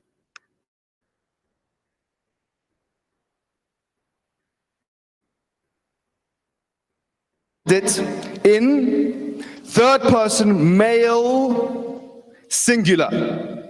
One more time. Third person male singular. You don't find a plural version of that.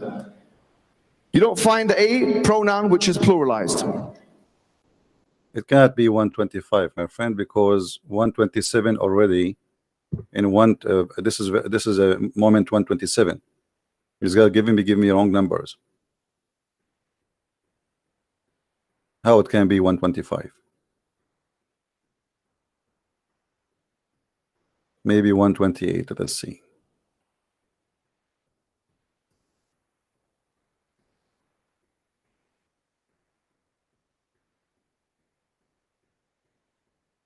And now you will see that this guy, when he hear it, he will say, he made a mistake. Break the commandments. Hold on, here we go. Remember your pain. Hold on. Bereshit, Bara, Elohim.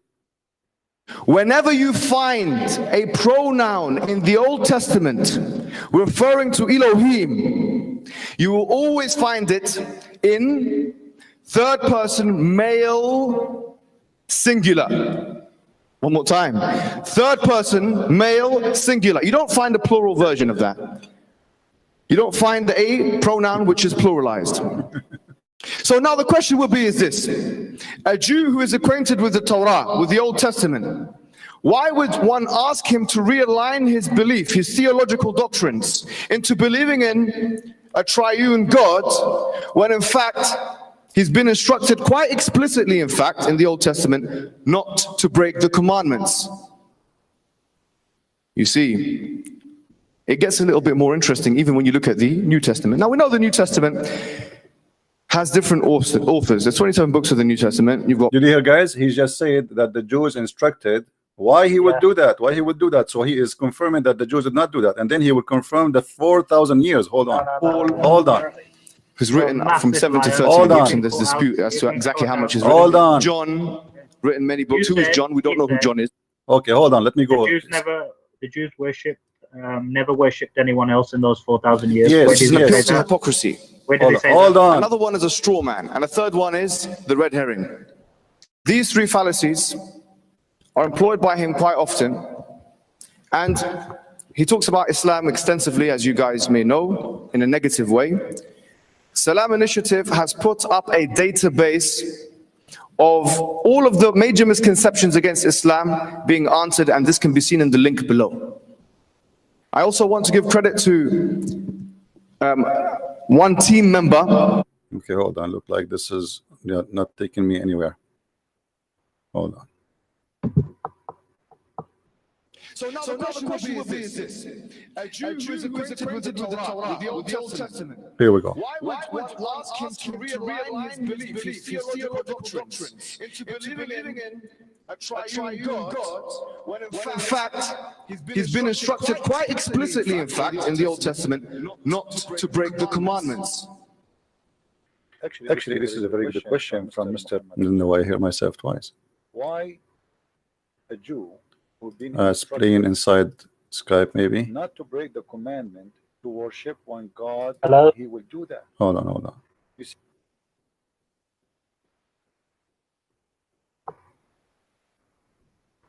I'm trying to find where is the 4,000 years statement. Quite explicitly, in fact, in the Old Testament, not to break the commandments. Why is it that in the Old Testament you do not find the Trinity mentioned or inferred? And if it was inferred, why haven't the rabbis, the Jewish scholars, for 4,000 years of Hebrew history inferred it? Here we go. very much. Here we go. Did you hear it? For 4,000 years. 4,000 years. Did you hear it, Ali?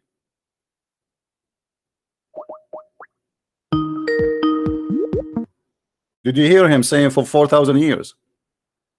No, Okay, let me play it again for you. play it again. All right. Testament, you do not find the Trinity mentioned or inferred. And if it was inferred, why haven't the rabbis, the Jewish scholars, for 4,000 years of Hebrew history inferred it? Did you see it? Did you hear it? Yeah, that's true. Okay. But did you say this is true? Did you say this is true? Muhammad Hijab is saying, Yeah. obviously, Okay. it's a lie. Guys, did he say? said- Okay, hold on. You just say this is true. That means the Quran is false. You are getting the Quran busted because the Quran what are in you chapter talking- what are 9. you- No, what he are you said it talking clearly. He said no, not a single rabbi for 4,000 years. We can find this. 4,000 years what? He said no rabbi in 4,000 years. They worship only one God. He said, read the, No, he never said no, that. He said listen, no, he different said things. that they're instructed to worship only one God, only one God. Instructed But to he didn't- worship only one God. Let us play Yeah. again. Hold on. Let us everybody laugh. Instructed where in the Old Testament? Yeah, that's what he's saying. He's trying to prove why we cannot find the Trinity in the Old Testament. They are instructed to worship one God.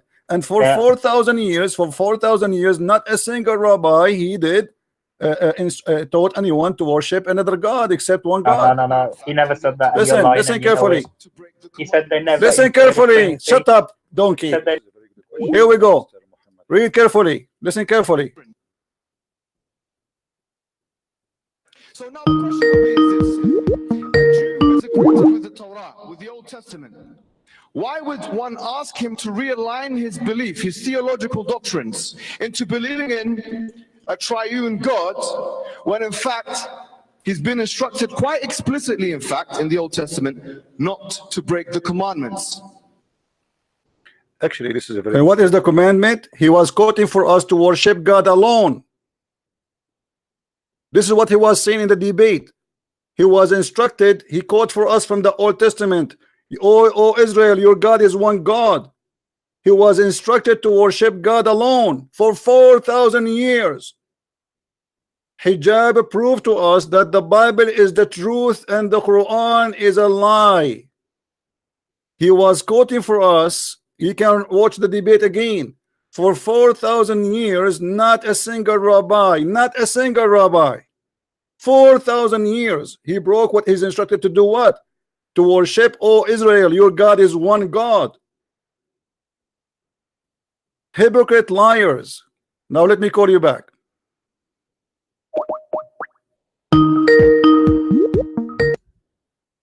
So did you hear it? Hello? Did you hear it? Yeah, he said in Okay. 4,000 years they never inferred a Trinity. No, he said that he was quoting for us that you worship one God only. Stop lying. He said the Jews, and he quote for us from the Old Testament that the Jews always worship one Yeah, they were God. instructed to. Yeah. So, and he said, and he confirmed that for 4,000 years, not a single Jew, not a single rabbi, 4,000 years, he did not what? He did not break the commandment of God, which is you are helping us, you and Hijab, to make people leave Islam, because he proved to us that the Quran is a lie. They never inferred a Trinity. No, he was we can watch people, they can watch the debate. He was quoting for us. He was quoting for us. Liar. Let me shut you up. Here we go. We'll play it again. We'll play it again and again. Let everybody laugh. You Muslims are a bunch of liars. He was quoting from the Old Testament that they worship only one God.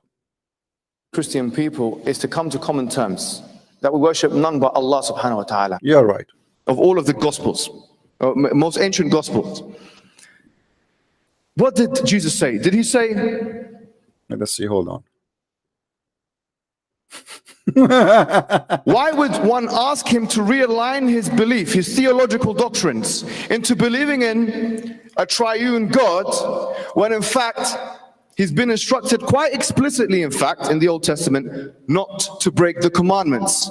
What is the commandment he's talking about? Go previously, and he says he was quoting for you from the Old Testament to worship one God, not to break the commandment. You see how hypocrite liars they are? So he was debating based on what? Trying to prove to the Christian that the Jews did not break the commandment of God, which is you worship your God alone. And this liar, he is saying to us, he did not say that.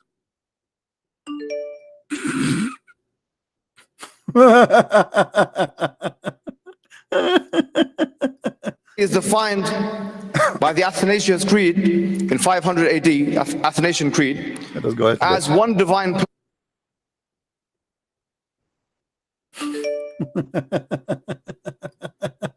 God's but one God.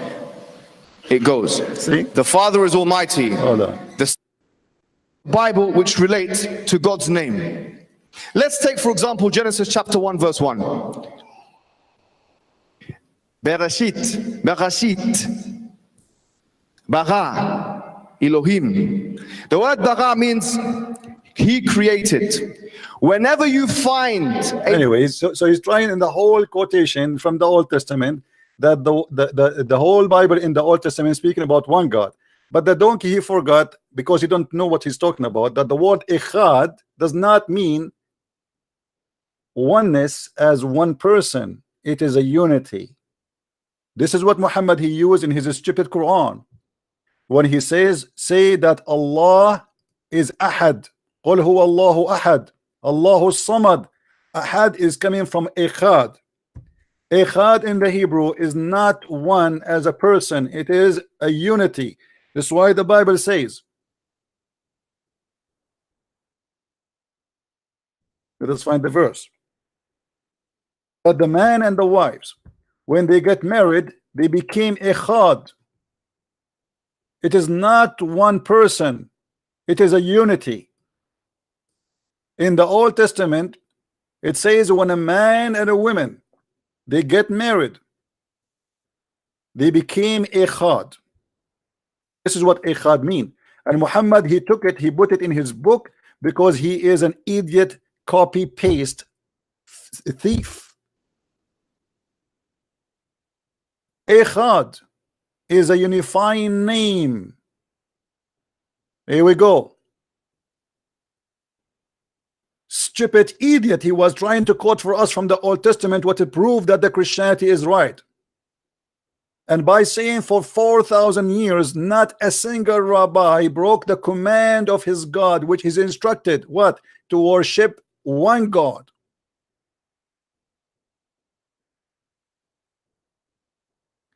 Genesis 2:24, the two shall become one, echad. Flesh, it is you see, it's the same word as we see.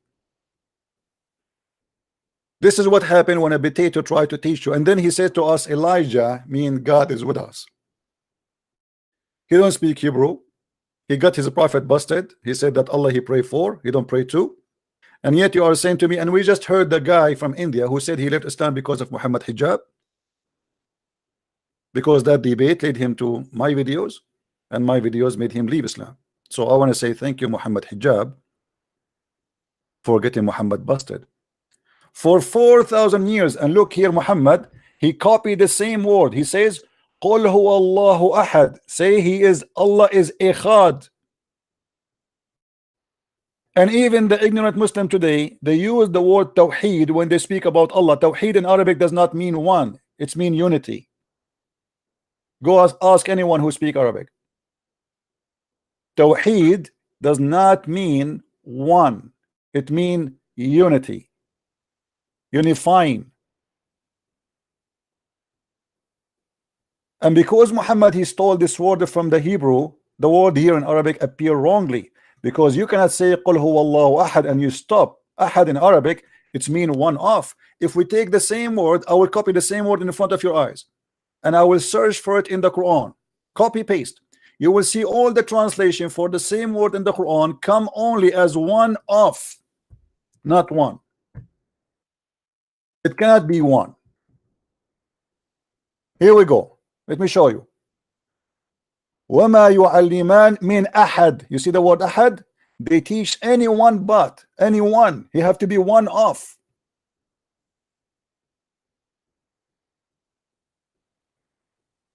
One by one. They did not teach anyone. He have to be one of many. You see, teach it to anyone. The word here ahad is translated to anyone. Different verse. Next one, chapter 2 verse number 136. The same. Here it says that those are all the prophets and we don't differentiate between any of them. So ahad here mean between any of them. This is what ahad mean. Any of them. Ahad does not mean one person. This is stupid. Muhammad the thief, he copied from the Old Testament, he put it in the Quran, and now he got himself in trouble. Let us continue. The word ahad in the Quran, this is all about word ahad. Chapter 2 verse number 285, the same word. Read and laugh. Here, ma nufarriqu min ahad. Each one believe in Allah and his angels and etc. And it says we make no distinctions between any of. This is what ahad mean. Any of, which mean any one of. He have to be one of many. He cannot be one. This is what ahad mean. Let us change the verse. Let us continue.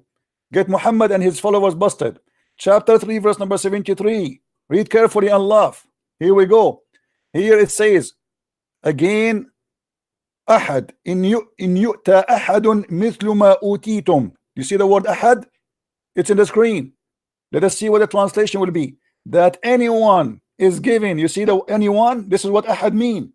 You have to be one of many. Any one.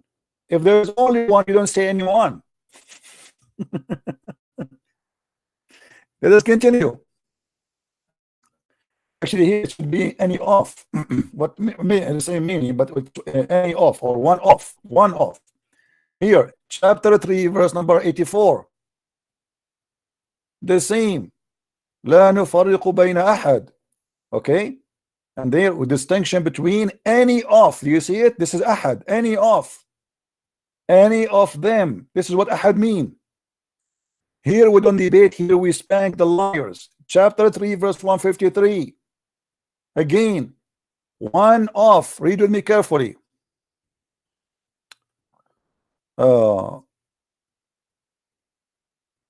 ولا تلوون على أحد. Read carefully here. Anyone. You see it? Which mean any of your people. Do you see it? This is ahad. We go to different verse. The whole Quran, always the word ahad appear, always the Muslim translated as one of. One of. All. Look how many time. Look how many time. It's in these verses. All those. Only in that chapter they claim that this is Allah is one. How come? Read with me. Chapter 90 verse. Look, all of those are ahad. Read it. Chapter 35 verse 40, chapter 69 verse number 47, chapter 72 verse number 22, chapter 89 verse number 25. You can just click at any of them and see the translation. It's a scam. Here the word ahad they translate it as none. None, which means no one. He cannot be one, he have to be one of many. ولا يوثق واثقة أحد. That's it. This is not about one person, it's about one of many. Chapter 19 verse number 5, chapter 19 verse number 7, chapter here only in this verse the Muslims they translate the same sentence. Look, just to show you here, you see the same, guys. This is the same chapter 112 verse number 1 and verse number 4, and you will see it's the same word. Do you see it? Do you see it? The first one the Muslim they translate it wrongly, but it's the same word. Guys, is the screen clear? The same chapter, just to show you the deception of translation. I'm going to click on them. Chapter 12 verse number 4 and chapter 12 verse number 1. Both words are exactly the same words. Be my witness. And if we go now in the translation, surprise, surprise, look what will happen. Click. Here they say Allah is the one. Right? In the other one, the verse number 4, they said, but none is comparable into him. None. How the word one became none? It's the same sentence, it's the same word, it's the same chapter. Here is one, ahad, and here is ahad. The same writing, the same spelling, the same pronunciation, the same exactly. One is translated as one, and the other one is translated as none, which means anyone. Do you see how we prove it? If we change the translator, what will happen? Let us do it. Big Tal. We go to any translation you want. Which one you want? Ahmad Ali. Read and love. No one. Do you see it, guys? Suddenly, the word one became no one. No one. So how he says one, how here became one, and here its case became no one. It's the same exactly. It is one of. The word ahad never in Arabic is one. It have to be always one of. Always.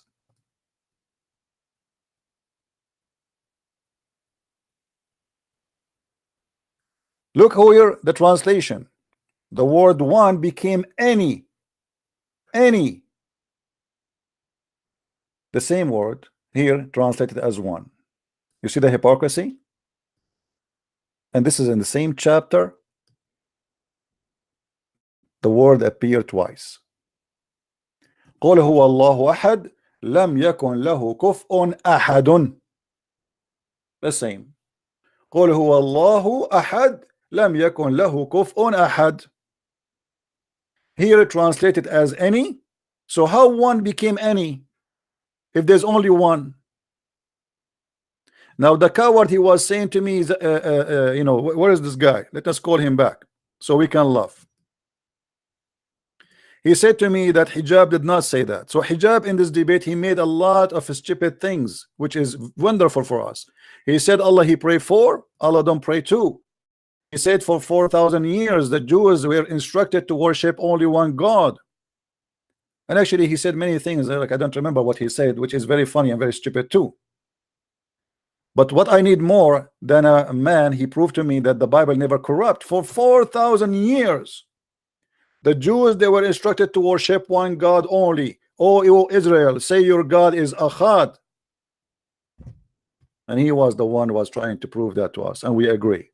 The Jews worship only one God, because the Trinity is about one God, it's not about three gods. And the word Ihad mean unifying. Unity is not about one person. That's why the Bible in Genesis, it says that the man and the wife, they get married and they became Echad. The same exact word, and this is coming from the Hebrew. The word Ahad in front of us is not an Arabic word.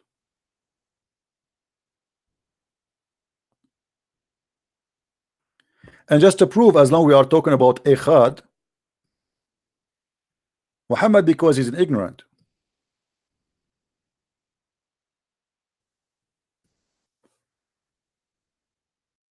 he could not understand what the Jews are doing.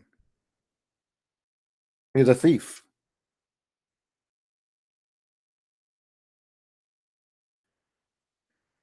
In chapter 59, verse number 2, it says, and they demolished their houses with their own hands. Anyone understand what does that mean? Here you will see that the God of Islam need to go to school so he can be maybe a 5-6 years old boy who learned from the rabbi what this is mean. When the Jews, they move from place to place, if the house will not be occupied by a Jew, they will take a rock which is covering the front door. Let me make it simple for you. I will have to use a drawing again.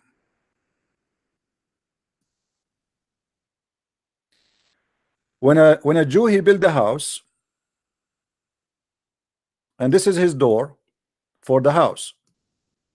Okay, this is a house, let us assume.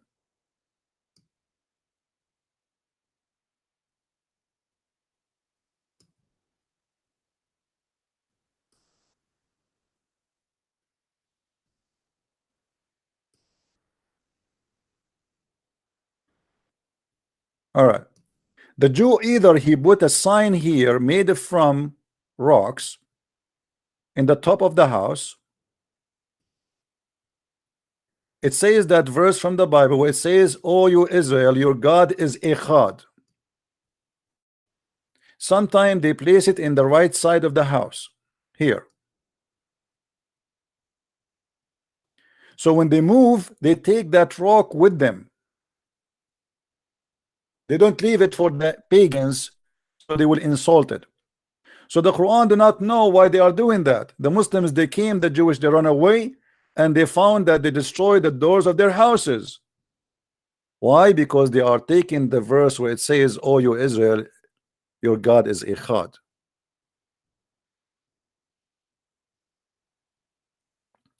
So for 4,000 years, not a single Jew worship anyone beside Elohim, Yahweh, Jehovah. 4,000 years. And this is what your idiot Mimi Hijab, he said, proving to us that the Quran is a lie, because the Quran confirmed that the Jews, they worship a person, his name is Uzair. And not only they worship a person, his name is Uzair, they worship even their rabbis.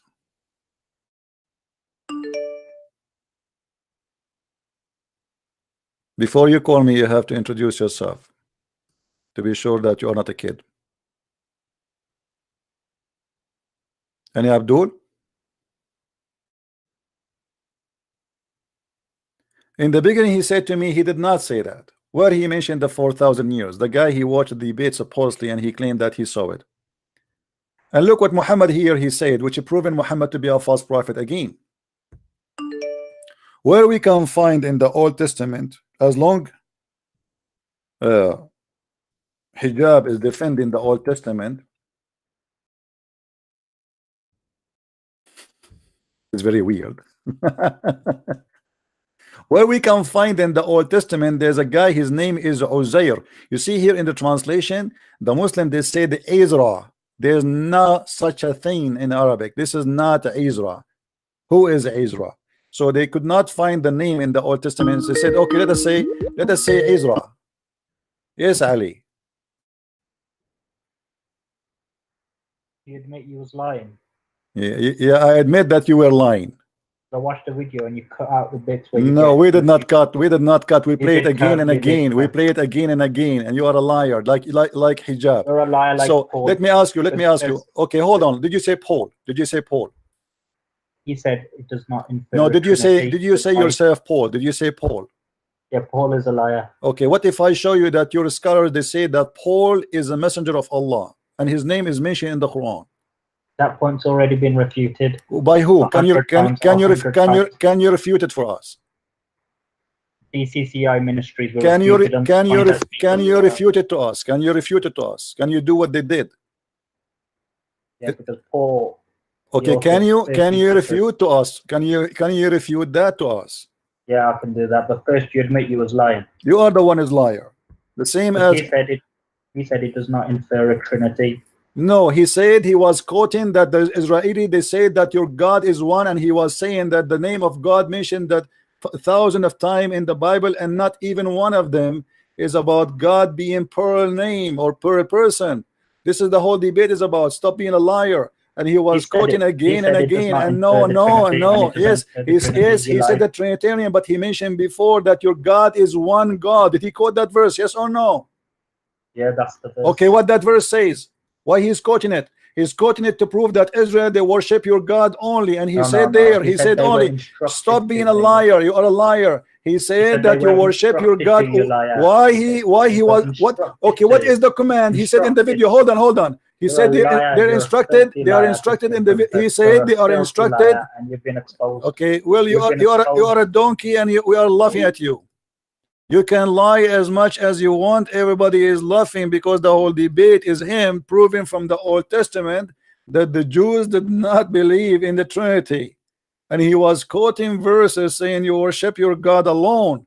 And the top of that, he said they were instructed clearly by the command. And he was quoting the command. And what is the command? Is to worship God alone. Stop lying. You got busted. Let us see. Do we have any Muslim? Liar. And Paul is proven to be a messenger of God from your books. You said to me you will prove that to be wrong. I challenge you. Coward.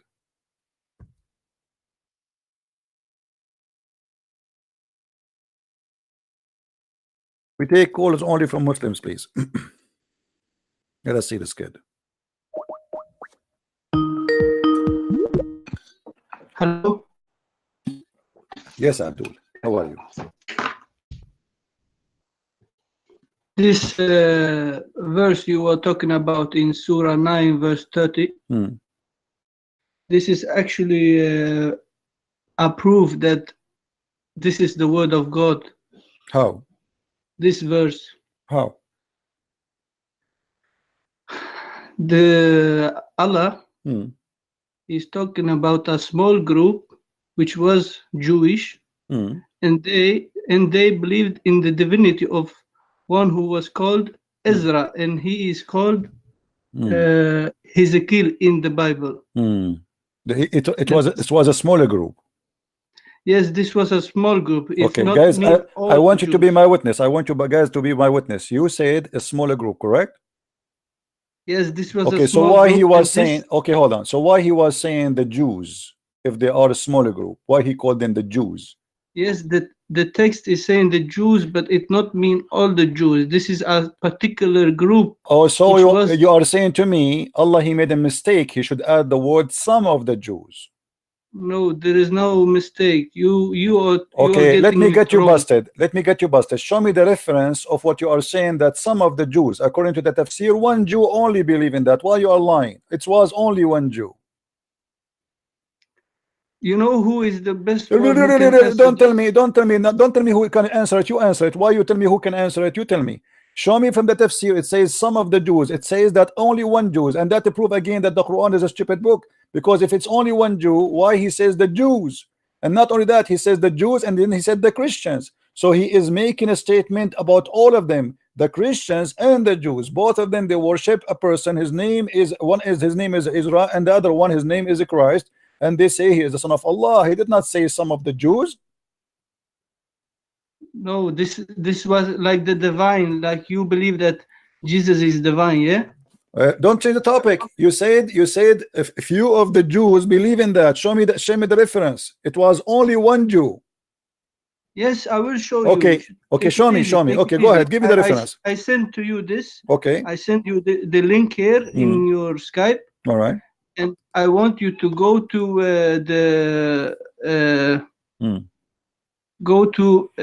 when it's in 3 minutes and 20 seconds. We can play videos. Give me a reference. Give me a reference. Don't give me videos. Just to be stupid. Here. Give me a reference. Don't give me YouTube. We cannot play YouTube. We have limited. We cannot play YouTube. Many we can play for a second. It's a short, and it's my a friend. rabbi who Give me. I don't care. Give me the reference. Which scholar he say what you are saying, and we will open it, and this everybody is a will rabbi, see. Rabbi. What rabbi? This is a stupid. This is Toby Singer, right? He said clearly that we don't have such a book. We don't have such a name. He said we don't have such a name. Is that Tuiva Singer? Is that Tuiva Singer? Is that Tuiva Singer? He said we don't have such a name. We never heard of such a name. He said that clearly. No, he says that here that it was they have discovered that there was a Jewish group believe that Ezra, my friend, first of all, there's no guy. His name is Ezra in the Quran. It says Uzair, and Ezra is not Uzair. Do you see it? Yes, this Jewish. No, but this guy, his name is Ezra. And at the same time, if you say to me they discover, how in the world your God, he says the Jews, they say. Why he is saying? Because those will not be Jews if they are worshiping that, if they are doing that. As an example, today we have people, they call themselves Jehovah's Witnesses. We call them Jehovah's Witnesses. We don't call them Christians. They are the Christians. So if you say that Jehovah's Witnesses are the Christians, people will laugh at you. If we say the Mormon are the Christian, people will laugh at you. So you cannot call them the Jews if they are not Jews. So your God here, he made a poo-poo. Same time, not only they worship Uzair. What about verse number 31? It says they took their rabbis as God. Yes. Okay. But can you name for me the rabbi? Don't jump. Can you name for me? Now you cannot answer. Give me the reference. Can I answer? Yeah, give me the reference. Can I answer? Okay. Can you just be quiet? You see, 20 seconds. because you are trying not to answer, I will go myself and show you the reference. Do you want that? Do you want that? Do you want me to show you? Do you want to show you the reference? Can you stop talking so I can answer? But why you don't want to give me a reference? Why you don't let me answer? I will let you answer, but why you don't give me a reference? You are talking to me. I give you the link. Why don't you open this is a video. I don't play videos. Give me a reference. This is a rabbi who talking. I don't care. I don't care who is he. This is a stupid answer. Give me for us. We have books. Either you show me from the Bible or you show me where it says in your books that there is a groups, only a group. It says that according to tafsir, it says there's only one person. They are the best who knows what their belief was and what they were not. Thank you very much, guys. Did he say that the Jews, they are the best to know what they believe?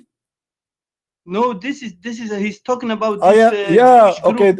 You just say they are the best to know. Do you admit that the rabbi are the best to know? Yes or no? About this situation, about only the situation, only the situation they knew. The rest they do not know.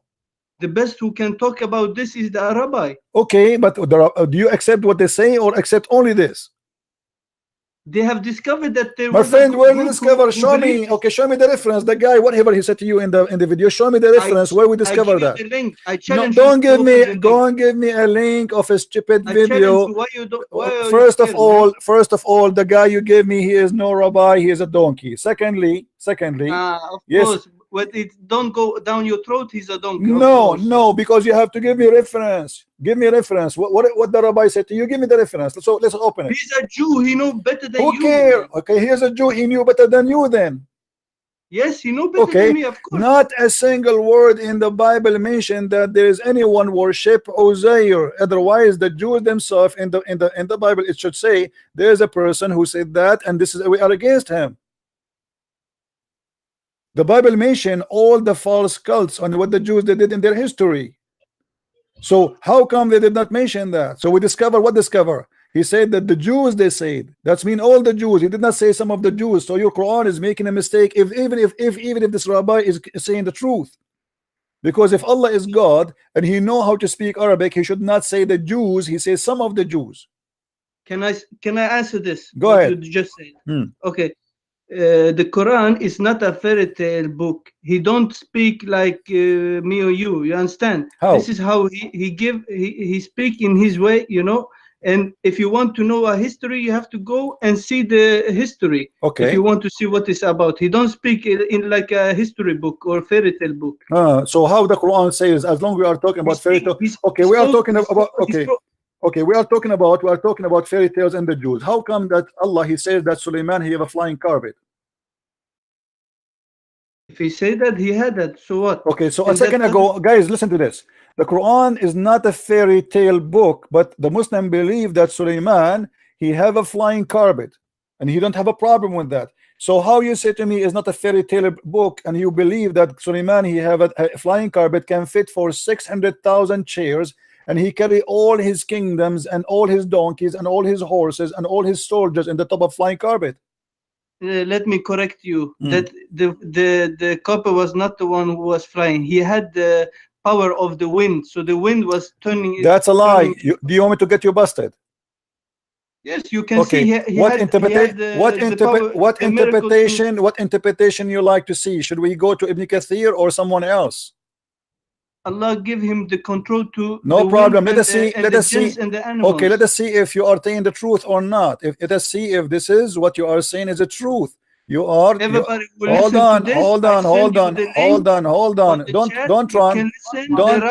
Don't run. Yeah, the rabbi agree with me, not with you. You Muslims are a bunch of liars. Here we go. This is Ibn Kathir. This is Ibn Kathir.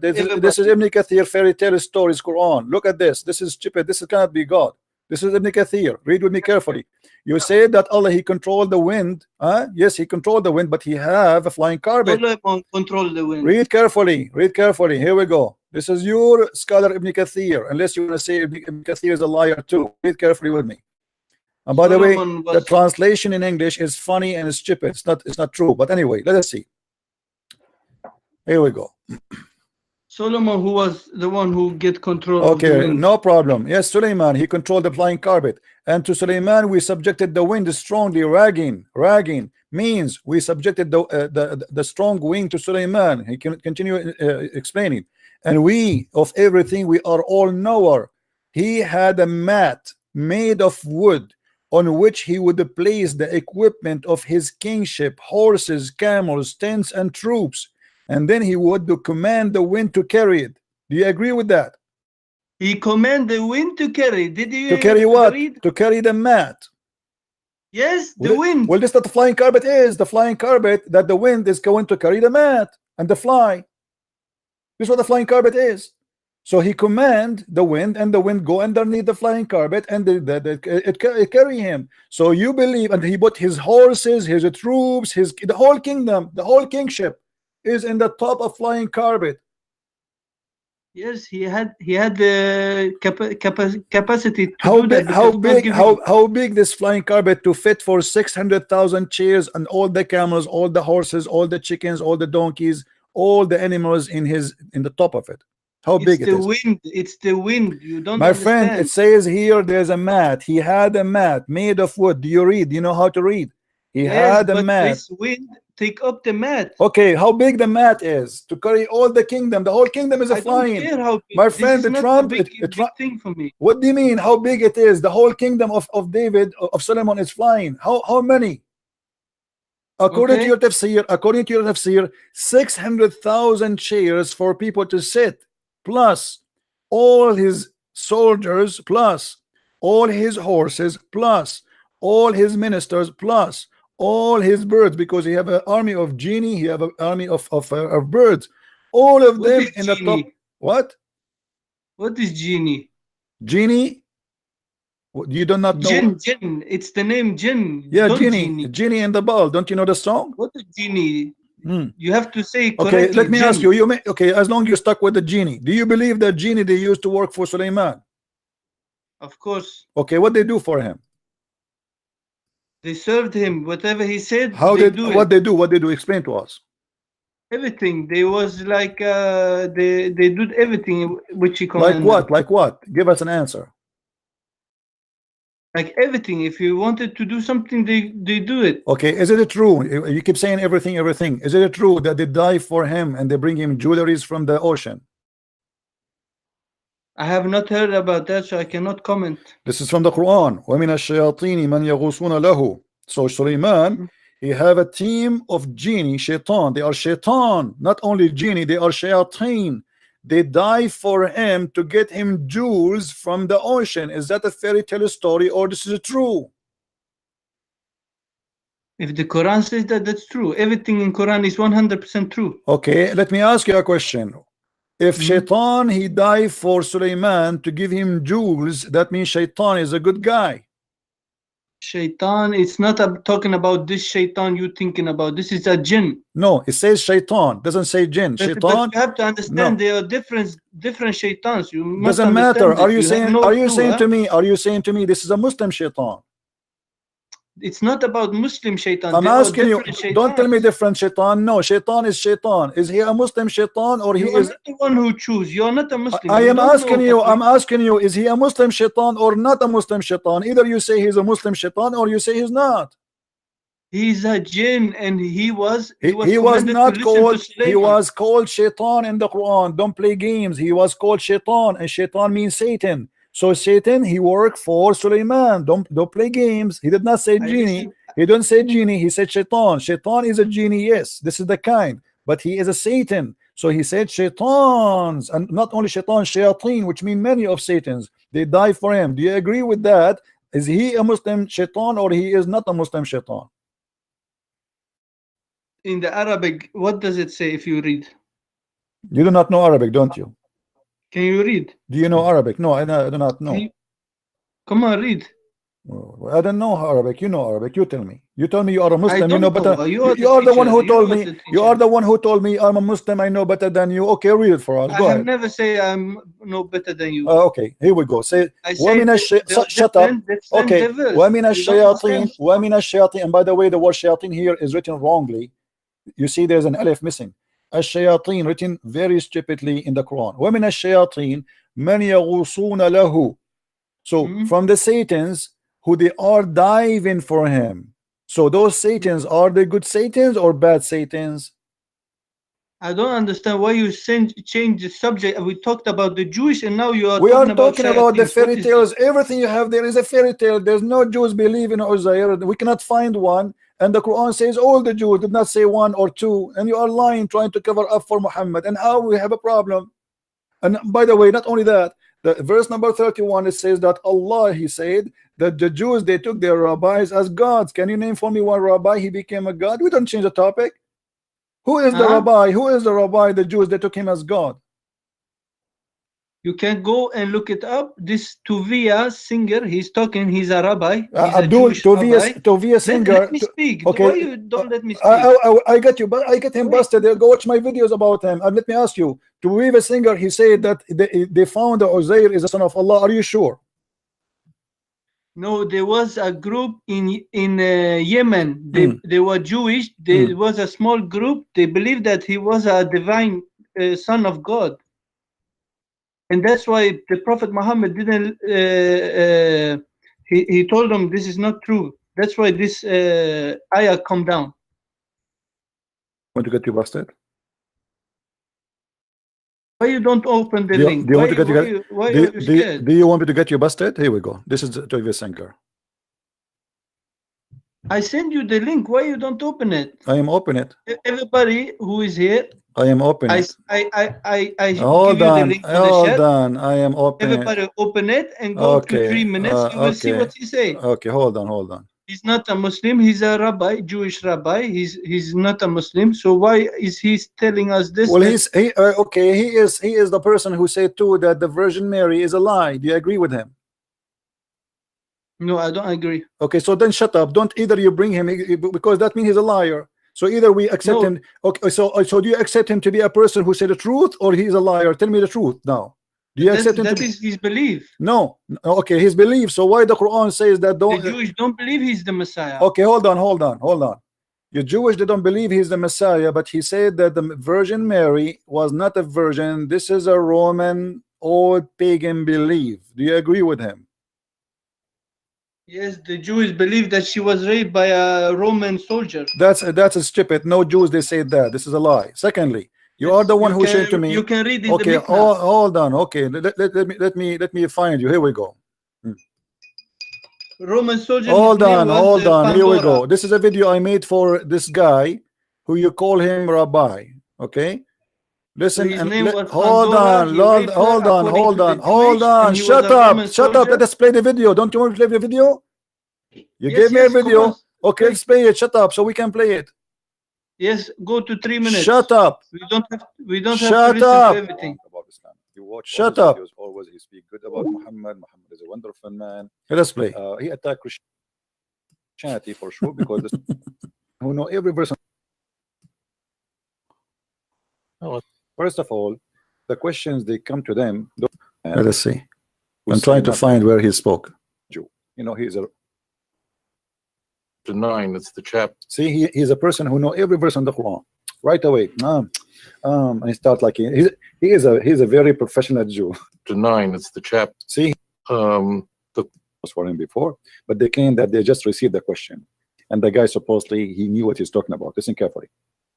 That's an interesting question. That comes from the Quran, it's chapter 9. It's the chapter. He is a person who know every verse on the Quran right away. What I'm trying to explain here, guys, those people, they are false people. They, he claimed that he just received a question, and he was surprised, and he hold his beard, and he says, I think this was in Quran chapter 9, but this guy, this is a question they have it from before, and they prepared themselves for it. Listen what he would say about Uzair. And he start like he's a very professional Jew. He start like scratching his beard. Yeah, this is in chapter 9 verse number. Supposedly he knew the Quran by heart. Go ahead. Called repentance, or it's at-tawbah. See, and it's the chapter 9, Surah 9 verse 30. Even he know the verse number. And there it says that the Jews say that that Ezra is the son of God. The Christians say that Allah, the Christians say that the Messiah is the son of God. They speak with their mouths, but they really have essentially. Look how professional this Jew is. He's trying to remember. They speak in their mouth. Amazing actor. I mean, look, he can quote it word by word, but he cannot remember it still. You see, like he's reading it, but is something they received from the past, and they're speaking absolutely nonsense, and essentially the and God and Allah is against them because what they're saying essentially is a perversion, something essentially like that. And it was so. Now, what's very intriguing about this passage in the Quran is that, of course, everybody who reads it is going, wait, I don't know any Jew who believes that Ezra a great prophet, and incidentally is considered a prophet in Islam as well. First of all, it's not Ezra, it is Uzair. I don't know any Jew who believes that. Guys, Ezra is a prophet in Islam too. There's a prophet in Islam, his name is Ezra. Look at this poo-poo. Nice to meet you. In Islam, there's a prophet, his name is Ezra. Can you show me where it gets from Abdul? Brother, I like your beard. I know you work in jewelries. I know you are making good money from the Muslims. But when you make a lie, I mean, okay, show us where in Islam the Quran teach that there's a prophet, his name is Ezra. I want to see the name, please. In Islam, there's a prophet, his name is Ezra. What a potato. Scratch your beard stronger. Maybe the information would be fixed. Ezra was the son of God. And we say the son of God, that means the son of God in a Greek sense, in a the way Christians believe that Jesus was the son of God, that he was divine. Okay? There's another term, son of God, to separate that all Muslims believe that we're all children of God. That's not the. Look at this lie. He just said this guy is a fraud. He said the Muslims, they believe that all of us, we are children of God. Let me shut him up. This is not what the Quran is talking about. This is number one. Number two, the Muslims don't believe in that. You're a liar. Here we go. This is the Quran.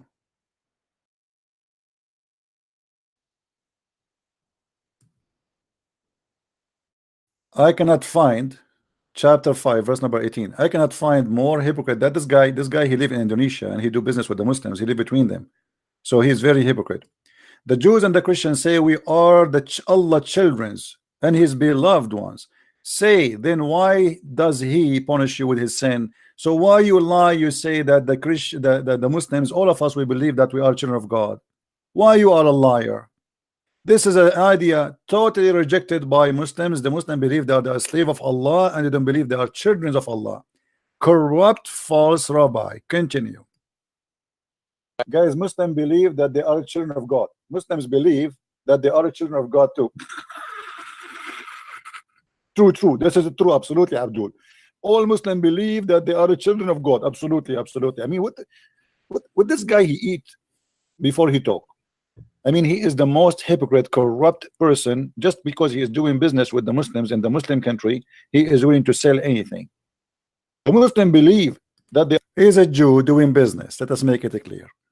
Let's go. Literally, Ezra was a divine being, and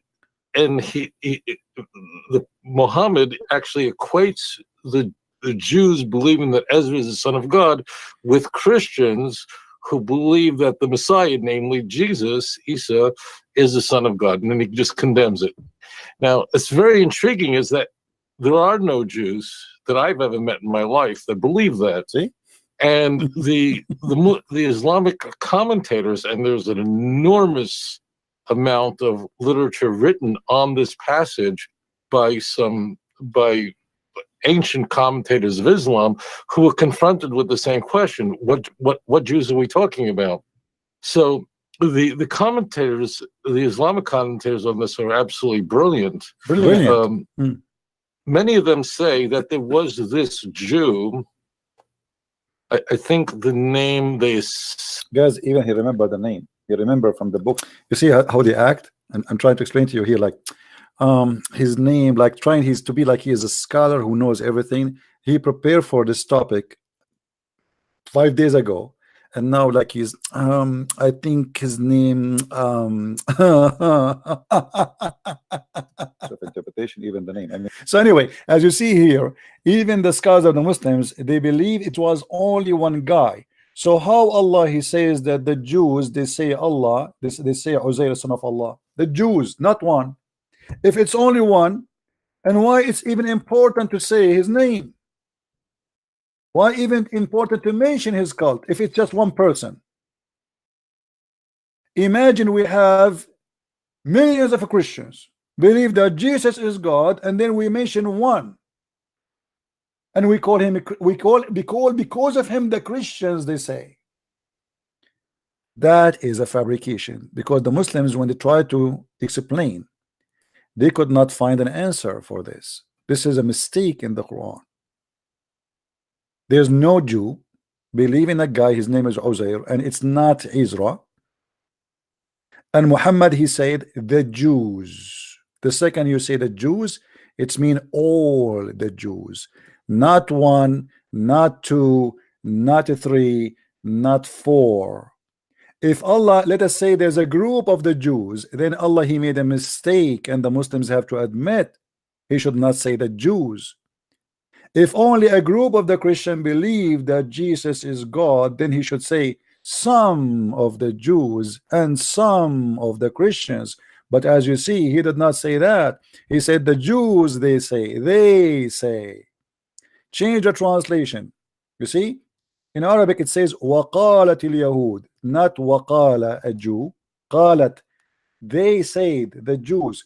Change the translation so we can laugh.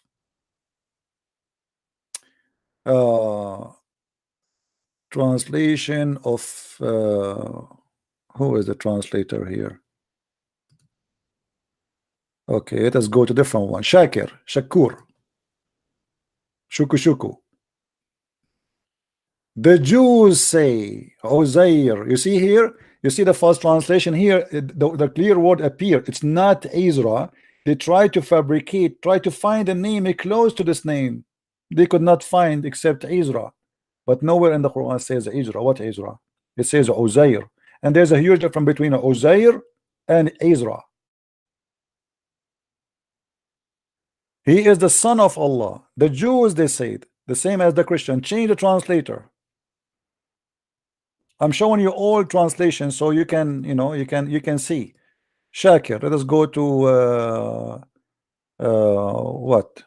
Biktar. It's the same garbage, But anyway, obviously it's a mistake. And you notice that this guy, he decided not to talk about the fairy tale, because you are the one who mentioned to me the Quran is not a fairy tale book. But when we get him busted, that shayateen, they work for Allah to collect money for Allah, because Sulaiman is a prophet of Allah. Let us call him back and see why he's trying to run away.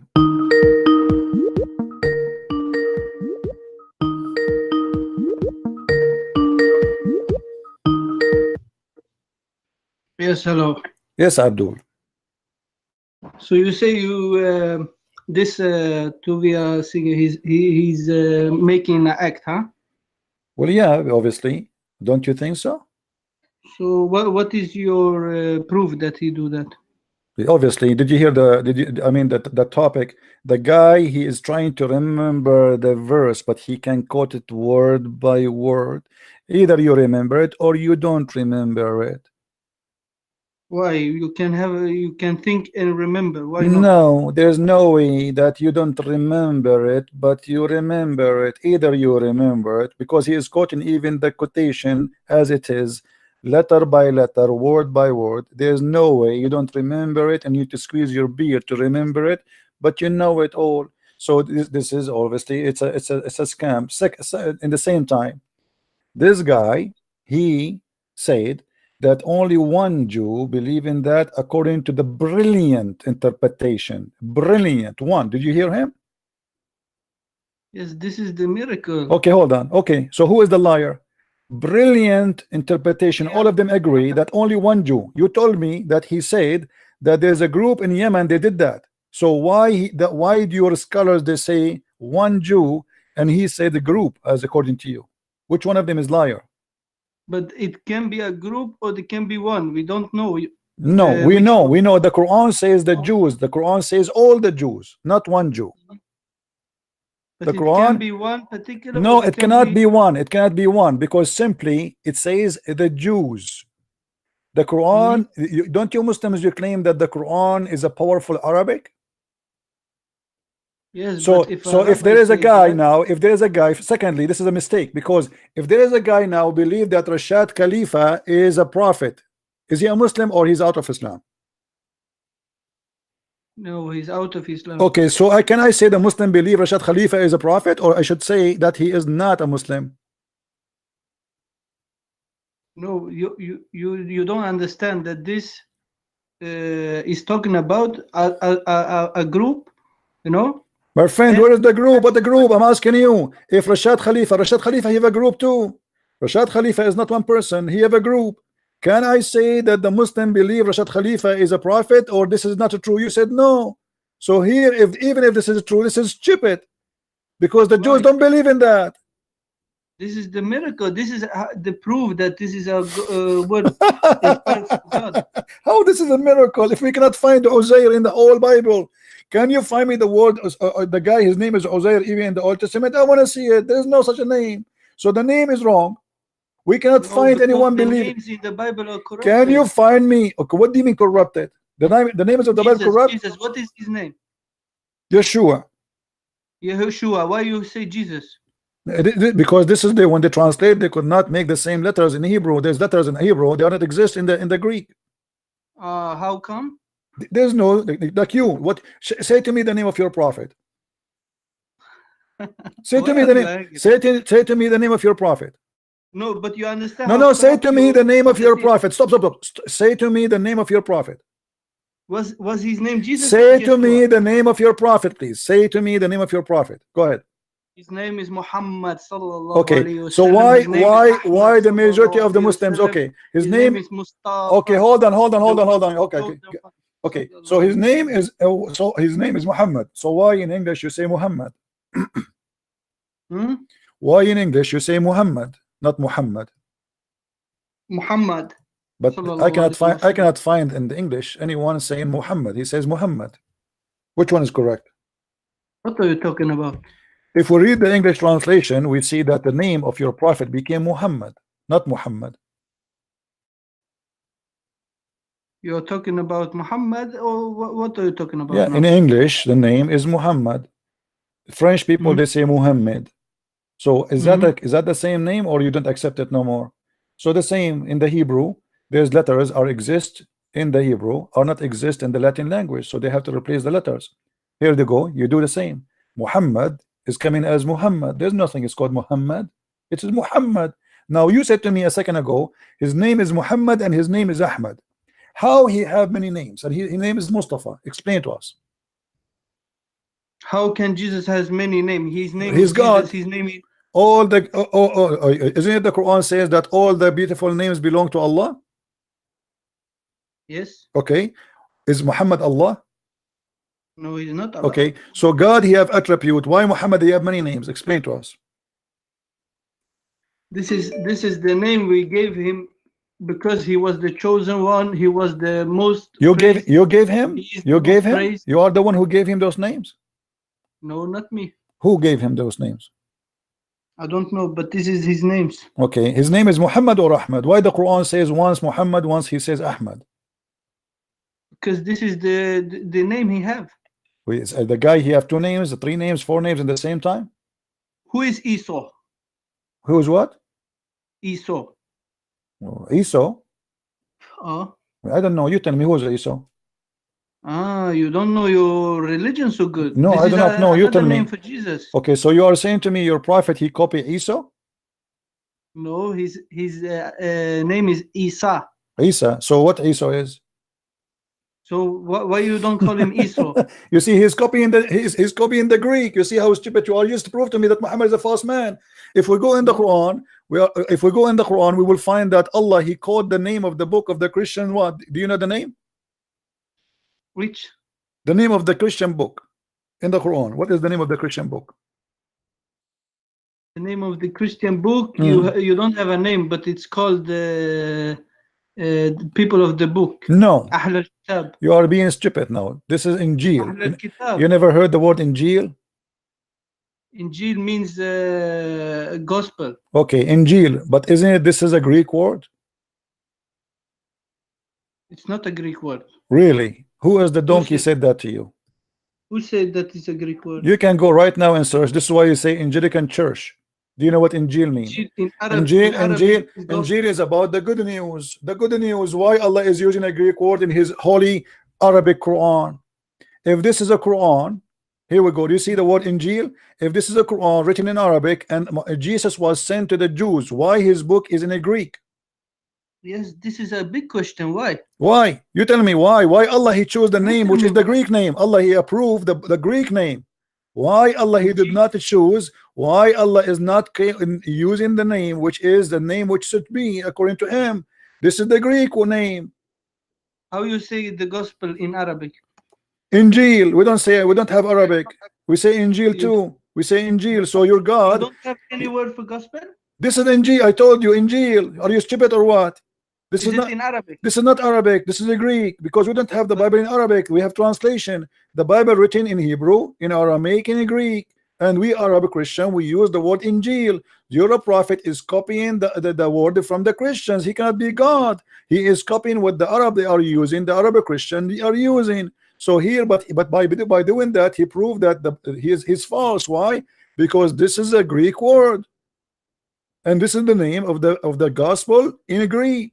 So why Allah is quoting the Greek? And the same for Esau. Isa is Esau. This is Esos. So Muhammad, he is copying. He claimed that his God taught him, but the fact your God is learning from the Greek about Christianity. Why didn't he choose the name Jesus? There's no name Jesus. You're crazy. This is a translation later. This is Jesus and coming from the Esos also like in the Spanish they say Jesus, I think Jesus, right? So depending on the language. So this is coming all from the word Yeshua, or in Arabic we say Yeshua. You're a prophet, obviously he is a thief. He is copying from the Injil, which is the Greek book, claiming that this is what God told him. If your Allah is the one who gave him the name, then you need to explain to me why he did not quote the name in Hebrew. If Jesus was sent to the Hebrew, why his book name is in Greek?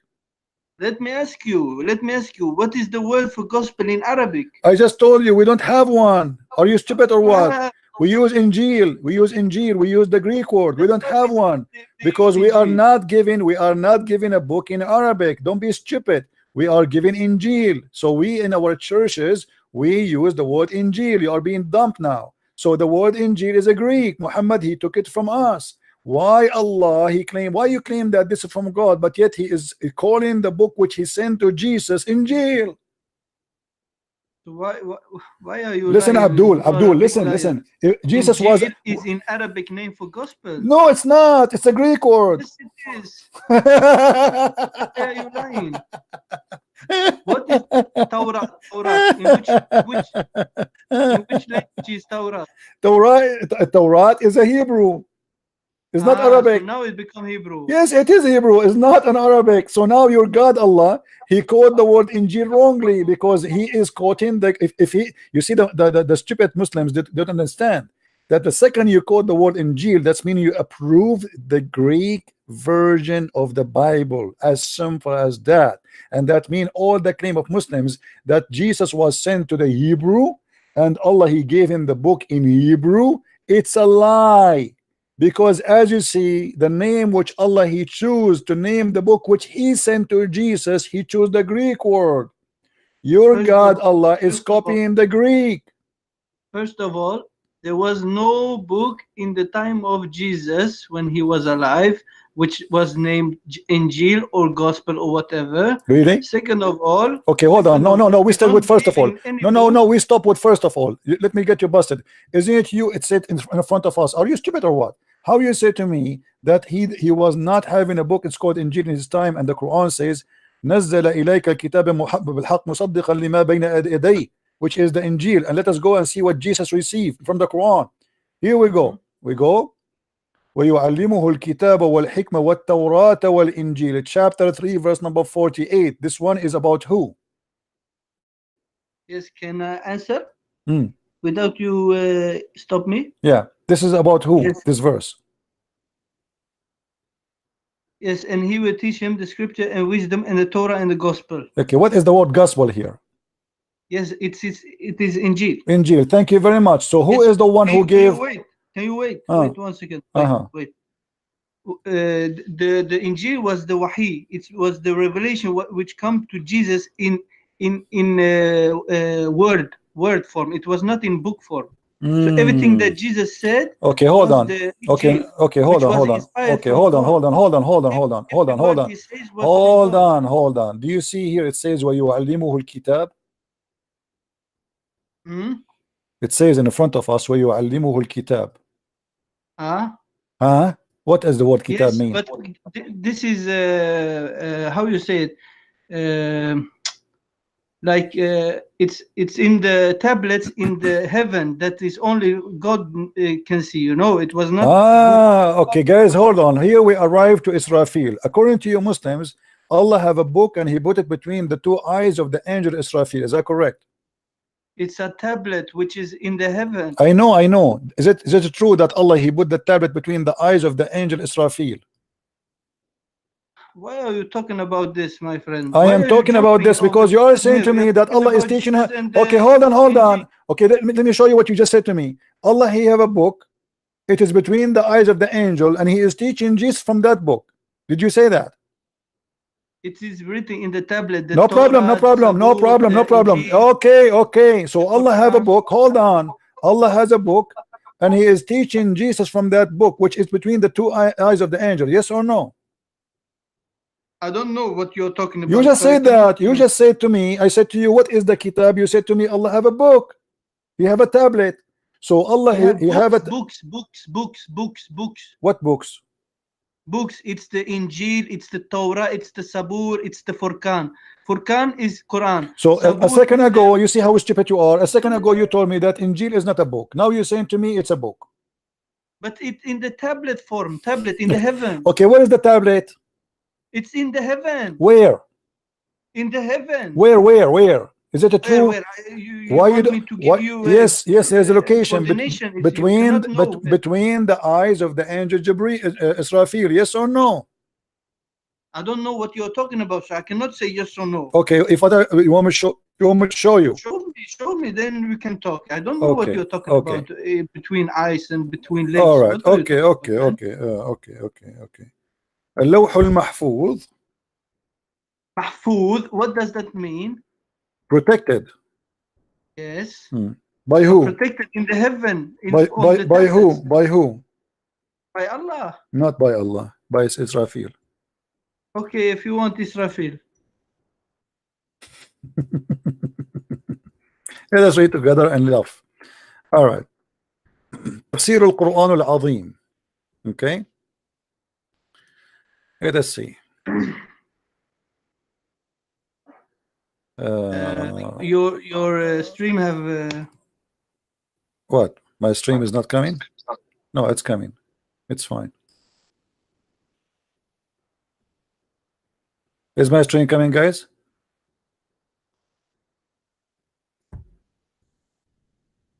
All right. Here we go. Chapter 85, verse number 22. It says, في لوح محفوظ. We go to Ibn Kathir. 85:22. What you want to come with this? Hold on. You said to me, show me. I told you between the two eyes of an angel, because that will prove to us that Allah is a false God. Chapter, you see the screen? Chapter 85, verse number 22. And this is Ibn Kathir, your favorite scholar. Okay.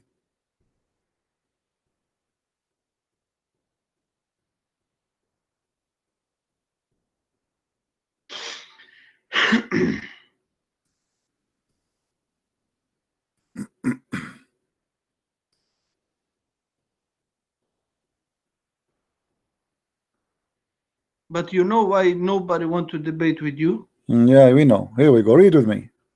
You know why? Okay, read with me. Okay. You see, guys, here, the Muslim translation in English, this is a proof again that Muslims are a bunch of liars. في لوح محفوظ, I open in English. It's taken off. I cannot find it in English. If we go in Arabic, we will find the following. In English, they took off where it says that Allah He put between the two eyes of the angel Jibreel. This is the English one. I cannot find that.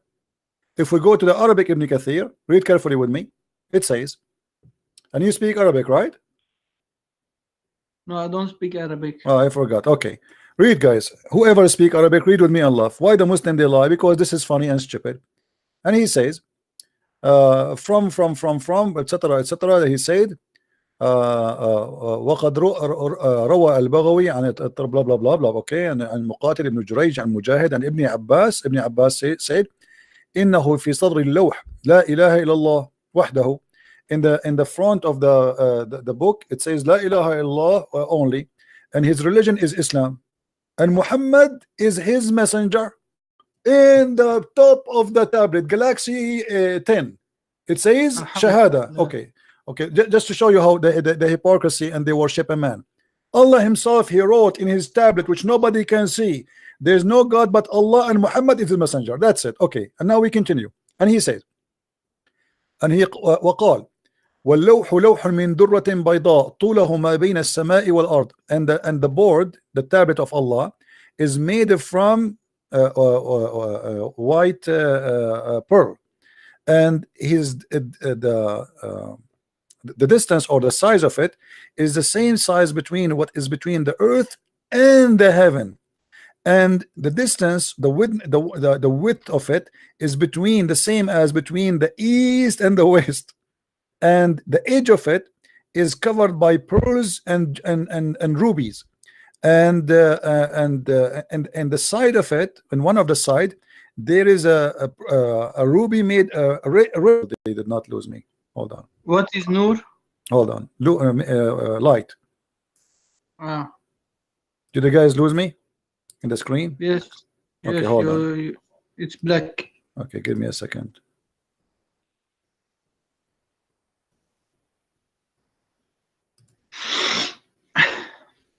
Okay. Let me call you back. Hold on. I don't know why we lost it.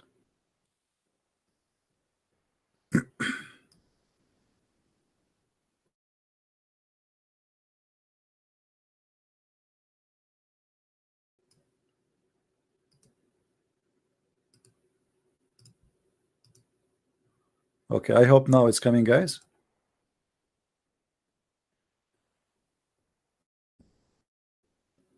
Let me know if the screen is coming. Is my screen coming, guys?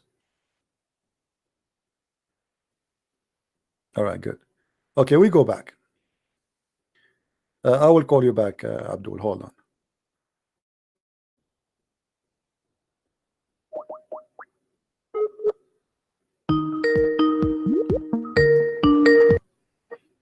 All right. Okay. So let's make it clear. In English, the Muslims, they lie to us and they took it off from English. Do you have an idea why in English translation in Ibn Kathir they did not put this? No, why? Okay. Now let me ask you.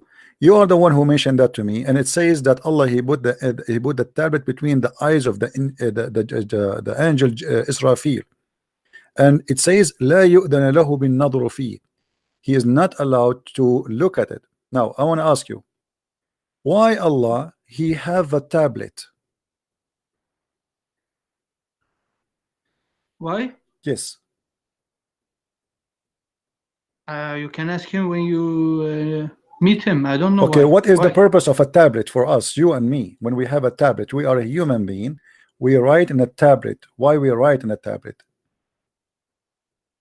It says here. It says here that Allah.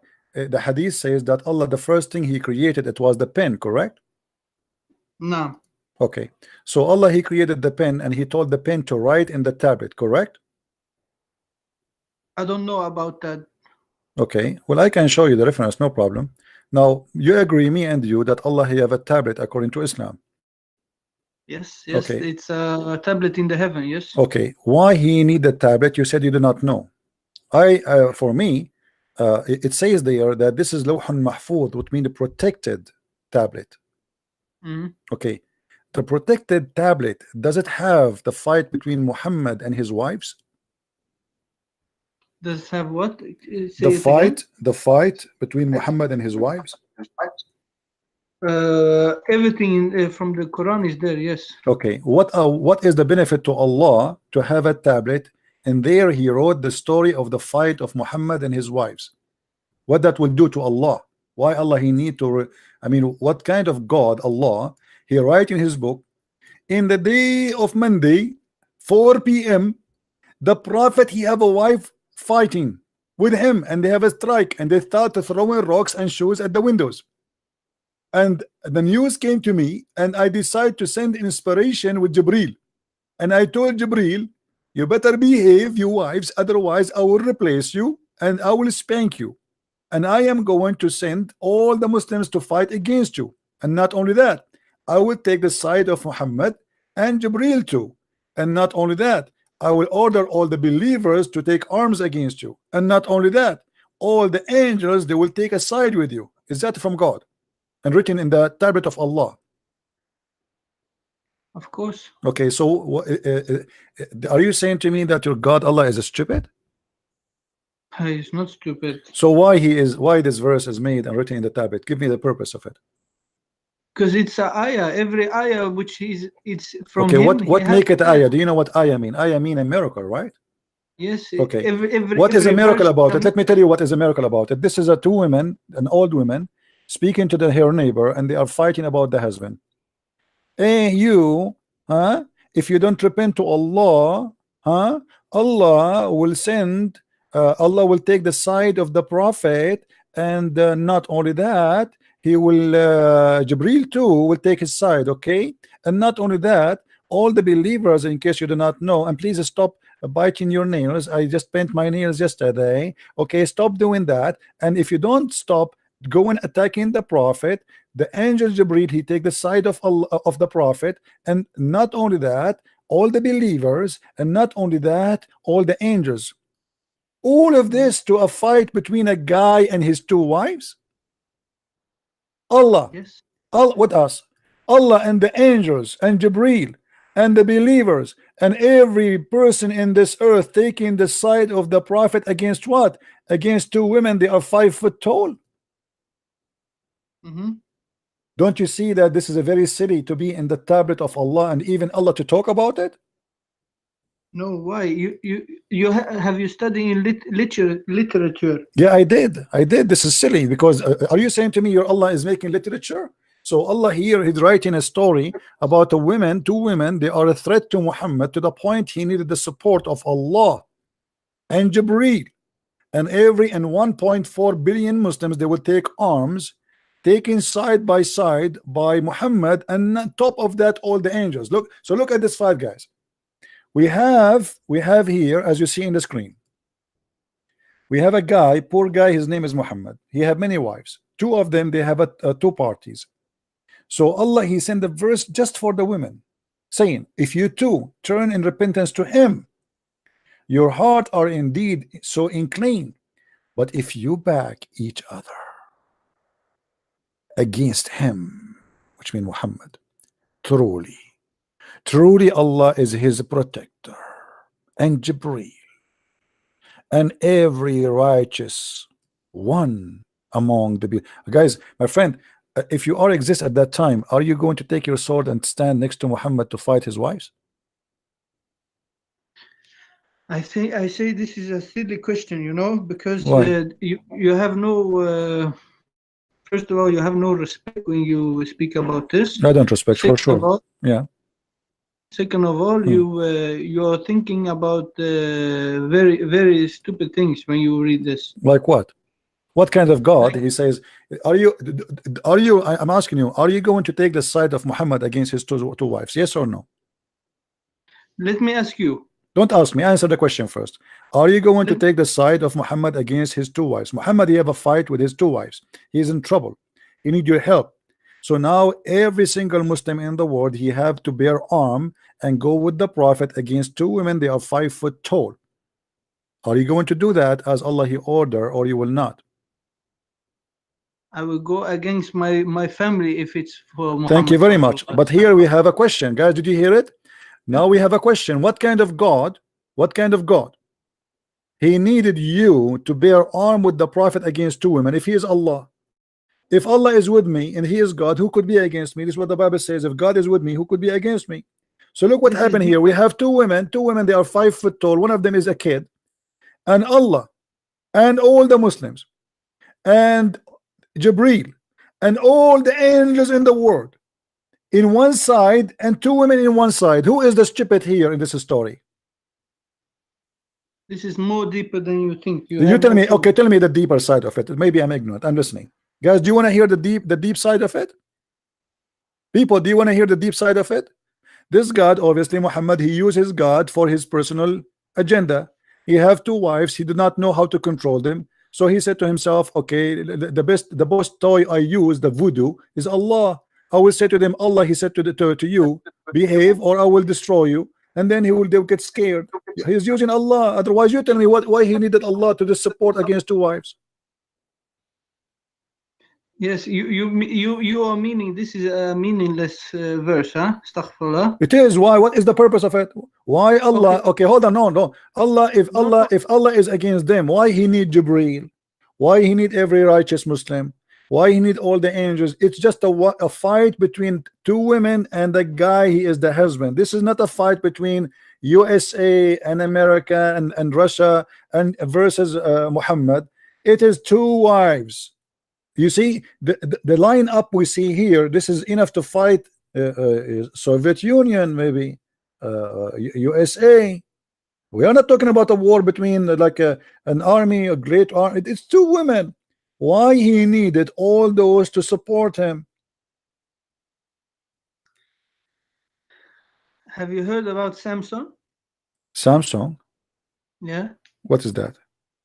Samson. No, I did not hear it. No, what is that? Is that on the Quran? No, it's in your book, the Judge, Book of Judge. Samson. Okay. What about him? Why you change the topic now? What is it? So what are you trying to? This is the same thing. No. That one is about sin. The whole story there is about sin. If you disobey God, if you obey with a sin, then you are away from God. You lose your power. You lose the support of God.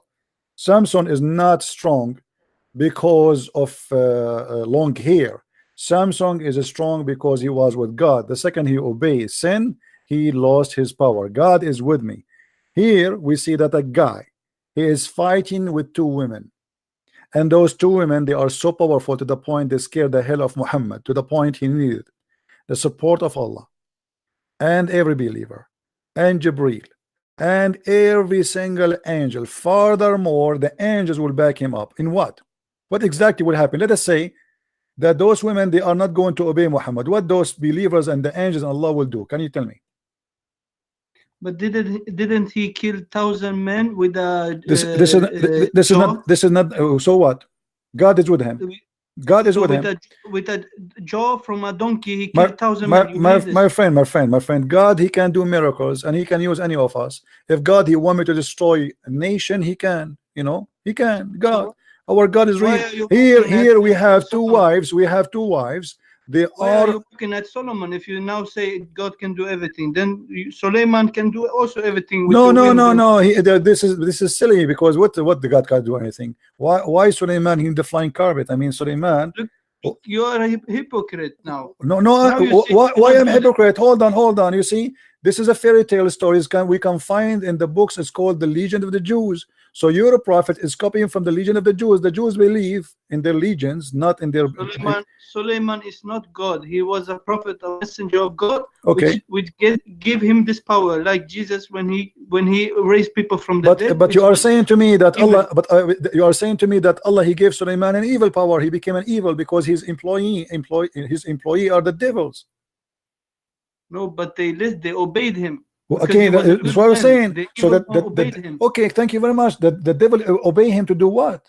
To do what exactly? To do this service which he wanted. Okay, so thank you guys. Did you hear it? The one who serves Suleiman in Islam is Shaitan. In that was the jinn. No, it was not a jinn. Don't lie again. It's a Shaitan. Oh. Don't tell me who gave the power to Jesus? Don't change the topic. You keep jumping like a monkey from Samson to etc. You see, now you go back to 0 because you are trying to escape this. We want to go to back. Here we go. We go back. It was Shaitan. Don't lie. It was Allah. He ordered the Shaitan to obey your Suleiman, the version of Suleiman, not our Suleiman. Read it. Here we go. But if we go in the Quran, hold on. In your Bible, you are saying he was an idol worshiper. You see, according to you, he was an idol worshipper. You want to show you? Do you want to show you? Quran is testifying he was not the idol worshipper. Who is the one was idol worshipper? It was not Solomon, according to your Bible. Who is the one? Who is the one? Who is the one was idol worshipper? Who is the one was idol worshipper? He had 1,000 concubines, according to. You are jumping like a monkey. Don't make me hang up on you. Who is the one was an idol worshipper? According to your Bible, Solomon. But show me the verse. Show me the verse that says that Suleiman he is a idol worshipper, and I have a news for you. You have not read?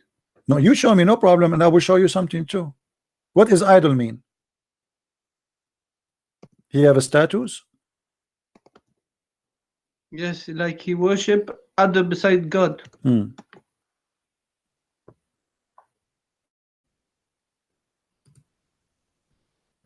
You can read in First King. First King 11. Okay, read for us. Go ahead. Read for us. It says that then Solomon built an illegal worship site on the hill east of Jerusalem. And what does that mean? Why this? You tell me. Okay, hold on. You see, I mean, Muslims are silly. When you make a claim, explain to us. Let's see. We want to learn from you. Where it says that? Where it says what you are saying? You said he worship idols. Where it says that? In the First King 11, you can read that. Where? What verse? Where it says that? You can read here.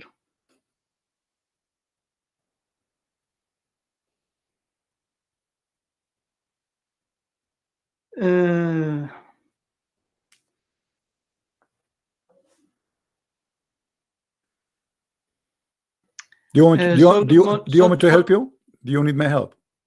Yes, Solomon. Yes, to read. Okay, as I say in King, verse number 5, that God. Hold on. If you can read from verse number 1 if you want. Doesn't say that if you go read from verse number 5, 6, 7, 8, 9. Does it say there that God he was angry from Suleiman because he was away from the God of Israel? Because he worshipped idols. Thank you very much. When so that is not. Hold on. Quran is saying it's not true. No, here we go. Quran says true. And the Quran saying that hold on, no, the Quran saying that it's right. Allah, he is the one who made him do that. So in the Bible, it's condemning Suleiman being away from God, while your God, he is saying, yes, we are the one who made him do that. It was your God, Allah, who made Suleiman build a synagogue with statues. Read with me and laugh, my friend. Here we go. Quran protected him from this allegation. No, that's a lie, my friend. Here we go. This is your Quran. Everybody will laugh at you in a second. So while the Bible condemn, you see in the Bible we believe that prophet they commit sin. So here we see that the God of Islam is the one who is teaching his prophet to be pagans. For us, Suleiman and even David, they commit sin. And God, he condemned their behavior. And this is the same book you are reading for me from. But you, hold on, you in your Quran, chapter 34, verse number 13, it says that Allah, he gave Suleiman the power. I ask you why Allah, he gave Suleiman the power. You said because Allah, he wanna give that. Okay, what Suleiman, he ordered them? He ordered them to build synagogue with the statues. Do you see it?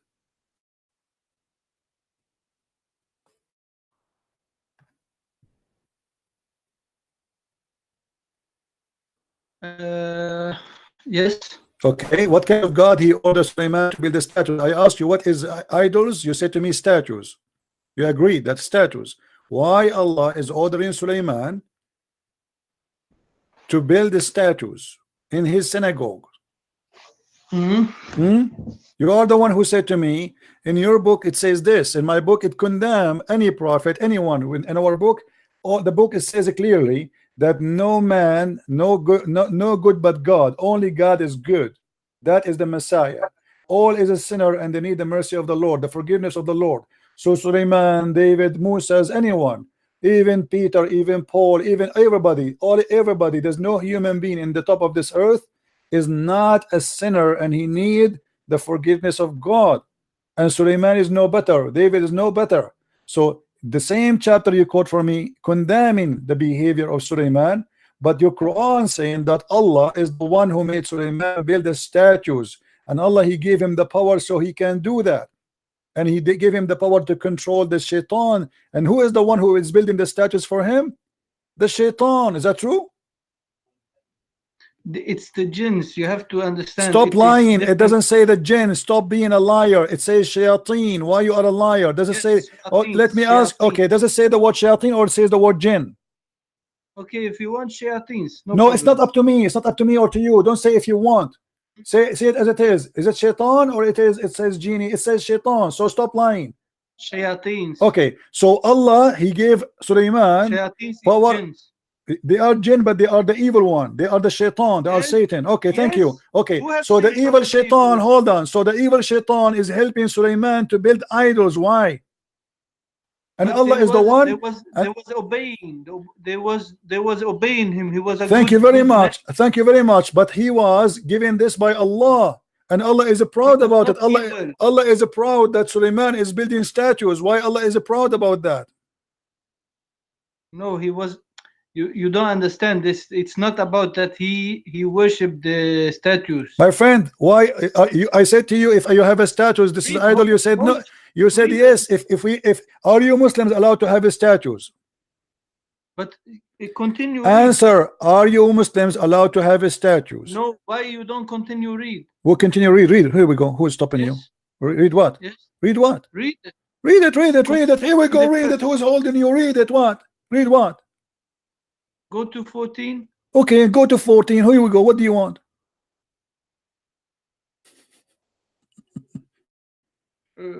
Go to 14. Go down, man. Okay, we are on 14. And what? And when we decreed death for him, nothing showed his death to them save a creeping creature of the earth which gnawed away his staff. And when he fell, the jinn saw clearly how if they had known the unseen, they would not have continued in this peace toil. Do you want to see what this is about? You are the one who said to me that you don't believe in fairy tales. If I show you, you are the one who asked me to go to 14. You will regret that in a second. Do you want me to show you the interpretation? This show that the jinn, they don't know the unseen. Only Allah knows. My friend, this is not about the unseen. This is about being your God being a fairy tale stupid teller. You want me to show you the interpretation? This is about the unseen. Okay, hold on. Here we go, guys. He is the one who asked me. He is the one who forced me to go to 14. In a second, he will regret. Chapter 34, verse number 14. Hold on. I never regret. The book is perfect. Okay, perfect. Okay, let us see. Here we go. Chapter 34, verse number 14. Perfect. Very perfect. I mean, we have to see how perfect it is. All right. It says here that this man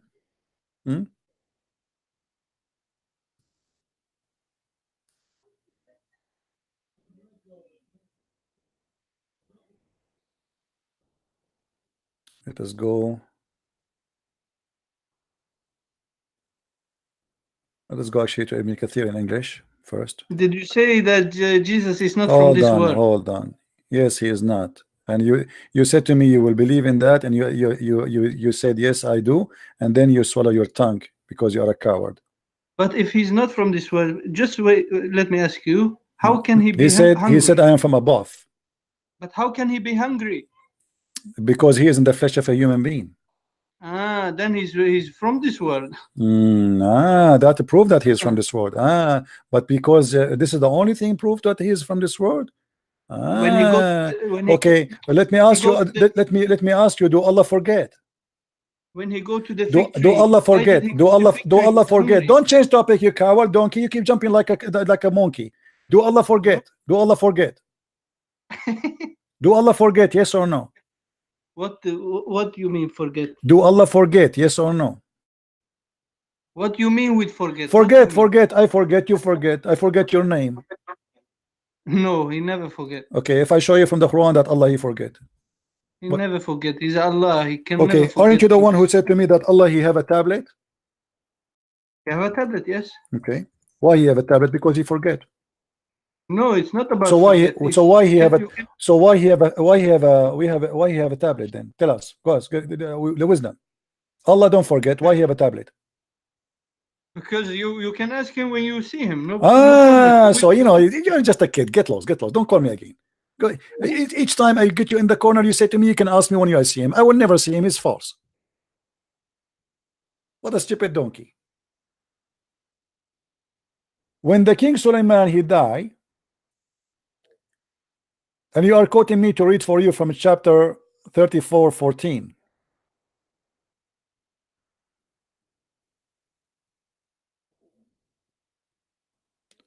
Guys, you will not believe what you will see in front of you.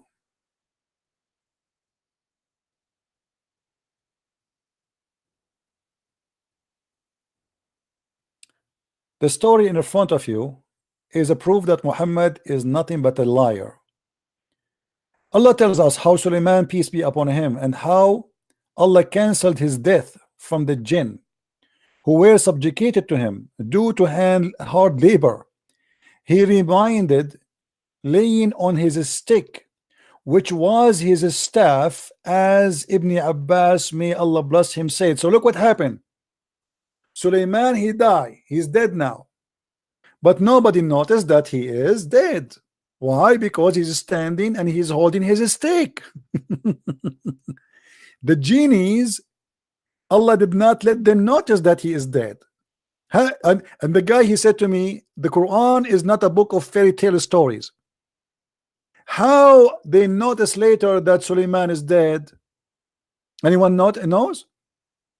Read carefully. Little insect, the termite, they start eating his stick. And when the termite they ate his stick collapsed. And then he fell down. True story, brother.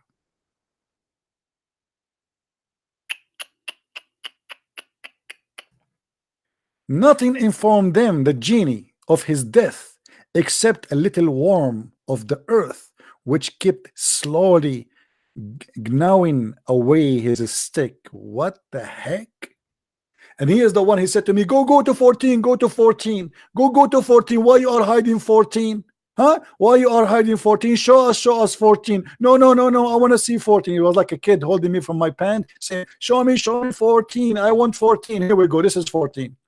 Suleiman, he was dead standing for a long time, and his ministers, his wives, and the genie and the shayateen, they could not recognize that he is dead. Why? Because he's holding his stick. And how they noticed that he is dead? Because the ugly termite, they were eating his stick. Otherwise, Allah, they will not let him know.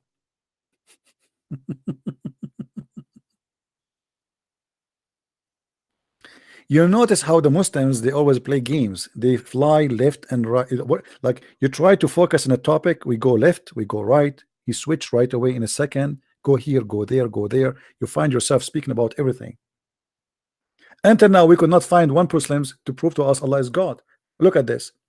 He quote for me from the Old Testament that Suleiman, he did sin. Yes, the Old Testament says Suleiman, David, everybody commits sin. Me and you, everybody. The Bible says it clearly. No man is good but God, and that is the Messiah. This is why when a person he came to the Messiah, he said to him, "You are good." Jesus said to him, "Why you call me good? Only God is good." And he said, "I am the good shepherd." And he said, "Who can of you commit me of sin or prove me a sinner?" Here we see that the Quran is nothing but a bunch of fairy tale stories. The guy, he died, and because he's holding a stick in his hand, nobody noticed. Who in the world want to believe in such a garbage? At least says because Allah, he made him look like this. I will understand, no problem. God can't do anything. But because he's holding a stick, nobody noticed. Guys, are you following me? At least if the verse saying that Allah, he made him stand, it doesn't say that. It says because he was holding his stick, nobody noticed. Allah tell us. By the way, this is the English translation, which is a fiction translation. It's not true. The Arabic is a lot more funny. They never buy Ibn Kathir translation in English. 90% of the Arabic text is deleted, period. So Allah tell us Sulaiman, peace be upon him, died, and how Allah cancelled his death from the jinn, which means Allah, he did not make the jinn notice that he's dead. How? Who were subjugated to him due to hard labor. Oh, hard labor, the jinn is shaitan. He reminded leaning on his stick. The guy is dead.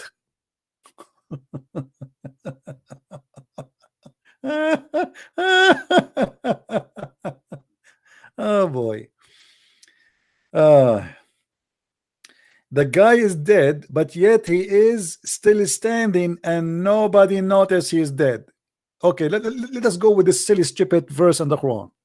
Let us say, for the sake of argument, I die and I am holding a stick and suddenly I became like a piece of wood and I'm not falling down.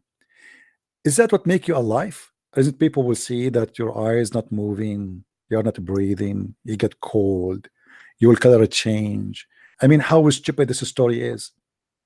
So this guy, he was, some stories he was there for 6 months, some story they say he was there for 40 days, you know, depend in the liar who was reporting the story. So let us say 40 days. They like the number 40, Alibaba and the 40 thief. So I am dead for 40 days, and my wives and my ministers and my servants and my soldiers, they come enter to me and they speak to me, I don't answer, and yet nobody notice I am dead. Have you ever heard of a stupid book more than this? Yeah, the Quran says that actually, and Ibn Kathir is just making it to you in English in details. Yeah, this is the Quran. ما دلهم على موته إلا دابة الأرض تأكل من سأته. Nothing made them know that he is dead except that the termite eating his stick. And when he fell down, the genie, they notice, which the shaitan, that, oh, we do not know the unseen, we thought he is alive. I mean, look how silly, stupid. And for sure this is a true story, and this is a proof that Allah is a true God. And from now on I will never go anywhere unless I have a stick in my hand. Actually, you know what, I am planning always to go live in YouTube with my stick, because if I keep the stick in my hand, none of you will notice that I am dead, and my broadcast will stay live.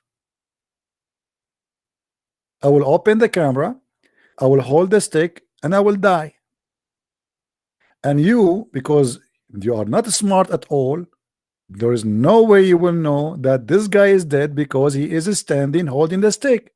Isn't it obvious that this is a true story? And what make it more funny, that this guy was insisting he want me to go to verse number 14. Did you notice that? Guys, did you notice? He is the one who pushed me to go there. Go to 14, go to 14. No, why you are hiding it? Why you are hiding it? Look, why you are hiding it is accusing me that I am the one is hiding it. Why you are hiding it?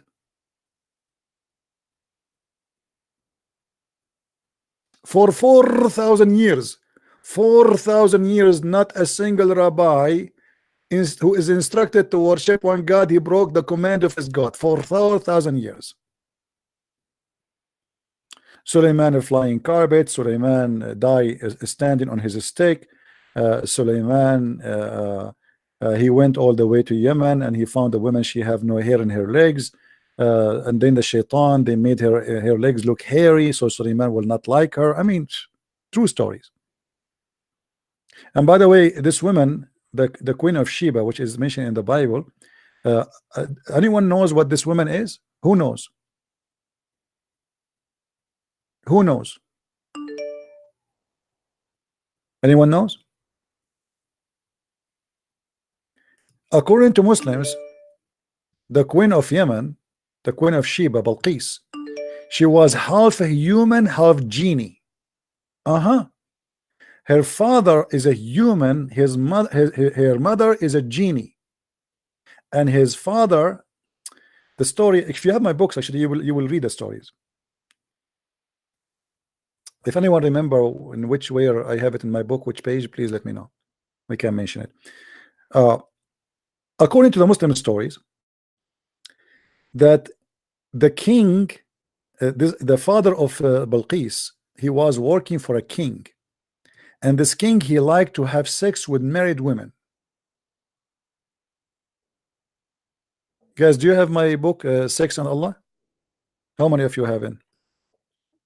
Or Deception of Allah and Quran and Science? Full of stories like this. You will not believe it. Just get them. So this guy, he worked as a minister for the king, and his king, he is a bad person. He forced his ministers to send his wives to sleep with him. So this guy, he was working in the market, and an old man, he said to him, "Are you married?" He said, "No, I'm like Christian Prince." So he said to him, "Why you don't marry?" He said, "I cannot, because my king always, he's a bad person. If I get married, he will force me to send my wife to him to sleep with her. I will never accept that."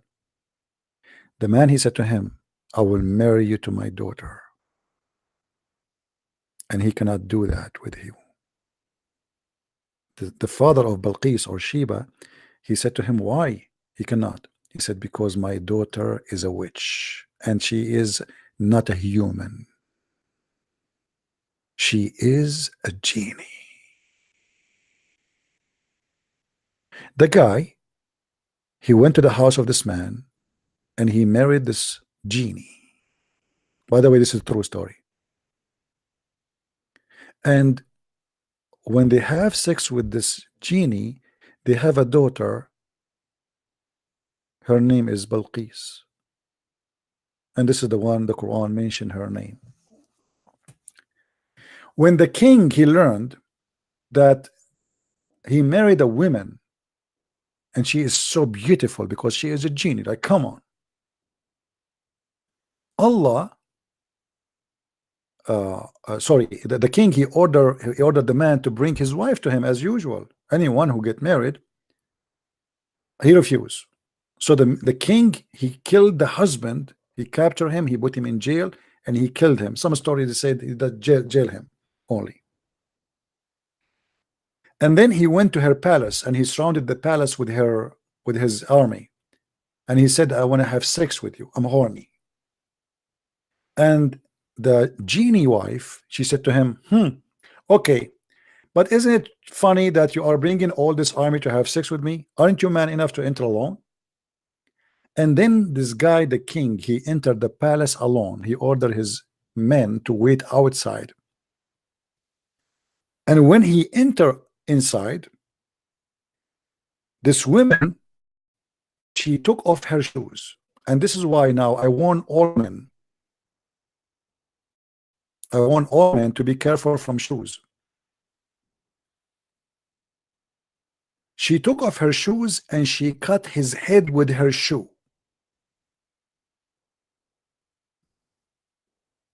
And then she took the head of the king and she threw it out of the palace.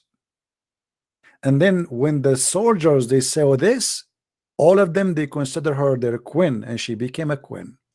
And this is a true story. And this is why I warn you. And if there is a Muslim want to say to me you are lying, he could challenge me. Challenge me. Show me. Silence me. So this is why I say to all men, don't ever go out with the women, like if your wife, your fiancé, whoever, even if it's your sister, you never know. You make her angry, they use their shoes, and their shoes is very dangerous.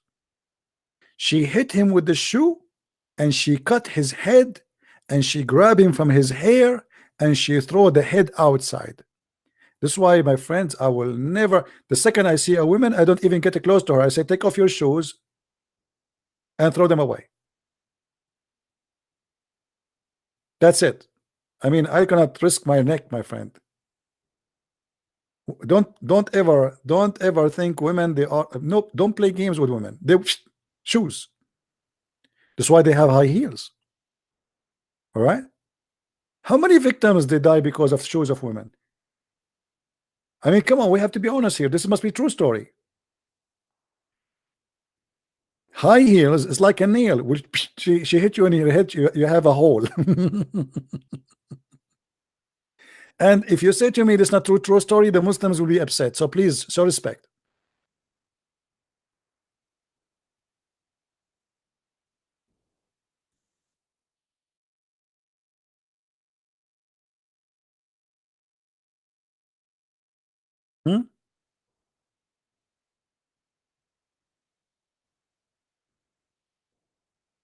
Anyone? And if there's any Muslim he want to say to me I'm lying, please feel free to say that. I'm willing to show you that this is a truth according to your books.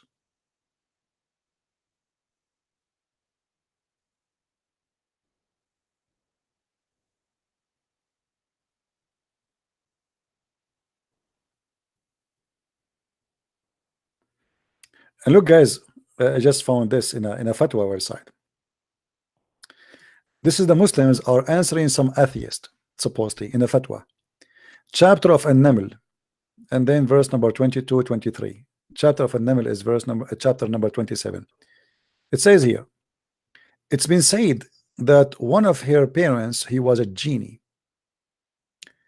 And then Ibn al-Arabi, he said, the atheists, this is from the old days, not now, atheists like long time ago, centuries and centuries ago, they said that this is stupid and silly. They did not believe it. And he said, genie, they don't eat, they don't have kids, and they are liars, because this is true. And even having sex with them is possible by logic. And look, and Al-Qurtubi said, Hadith Muslim, في أنهم يأكلون, that Qurtubi he confirmed from the Sahih Muslim that the genie they eat, absolutely, and even in Sahih Bukhari. And then Al-Qurtubi he mentioned that if in them is even mentioned in the Quran, in chapter of Al-Isra, chapter 17, وَشَارِكَهُمْ فِي الْأَمْوَالِ وَالْأَوْلَادِ, and be partner with them by their money and their children's offspring. And then he said, كانت أم بلقيس من الجن يقال لها بلعمة بنت صيان صيصان sorry.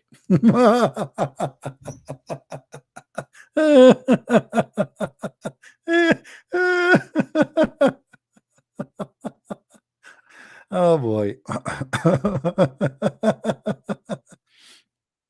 Let me see if I can find this hadith in English. Hold on, let me see.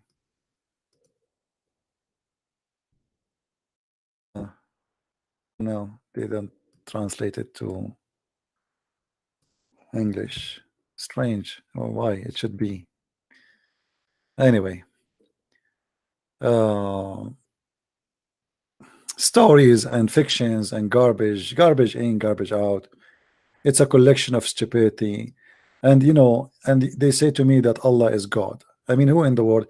You see, I am a believer. I believe that God is able to do everything. But this religion is like a gum. Somebody he have a gum stuck in his shoe, and this gum is big, and wherever he go, something is stuck with it.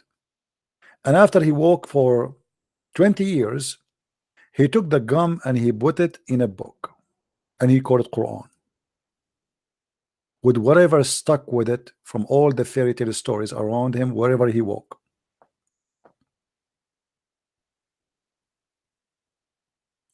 Any Muslim want to say we are lying?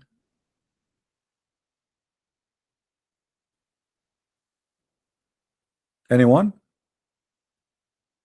How many of you, those who are watching, did they watch the debate we have 2 days ago with Sheikh Abdul Wadud? Guys, do you notice how easier it is to debate with those who they are a scholar from debating kids? Because kids, they play games, they lie, like Mimi Hijab. They're kids. They don't have respect for their own value, and they are willing to do anything because they will lose nothing anyway. Nobody knows who they are. But when you are a sheikh and you are known, you have to be careful about what you say. This is why you see how easy it is to destroy Islam speaking to a scholar, and in the same time, when you debate a Muslim kid, is like chasing a ghost. They try to sneak from between your hands.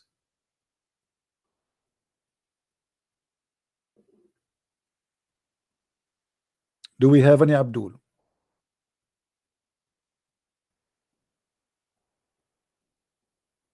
No, all of them they play taqiyya. Even the Sheikh Abdul Wadud, the one we spoke to last time, he played taqiyya. Guys, did you notice how he played taqiyya? Who remember? Do you remember when he played taqiyya? He did.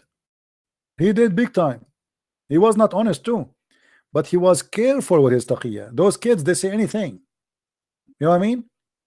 The Muslims normally they say anything because who care what they are saying? Nobody know them. I mean, just deny. He himself, he played taqiyya too, big time. But all what he did, he tried to play it in different way. Oh, brother, you have many questions, brother. Oh, brother, you have many questions. We will answer you, brother. What, brother? You have a questions? We'll answer you, and you answer me. So taqiyya was all over, and each time we mention something, he jump and he changed the topic, and he have no answer.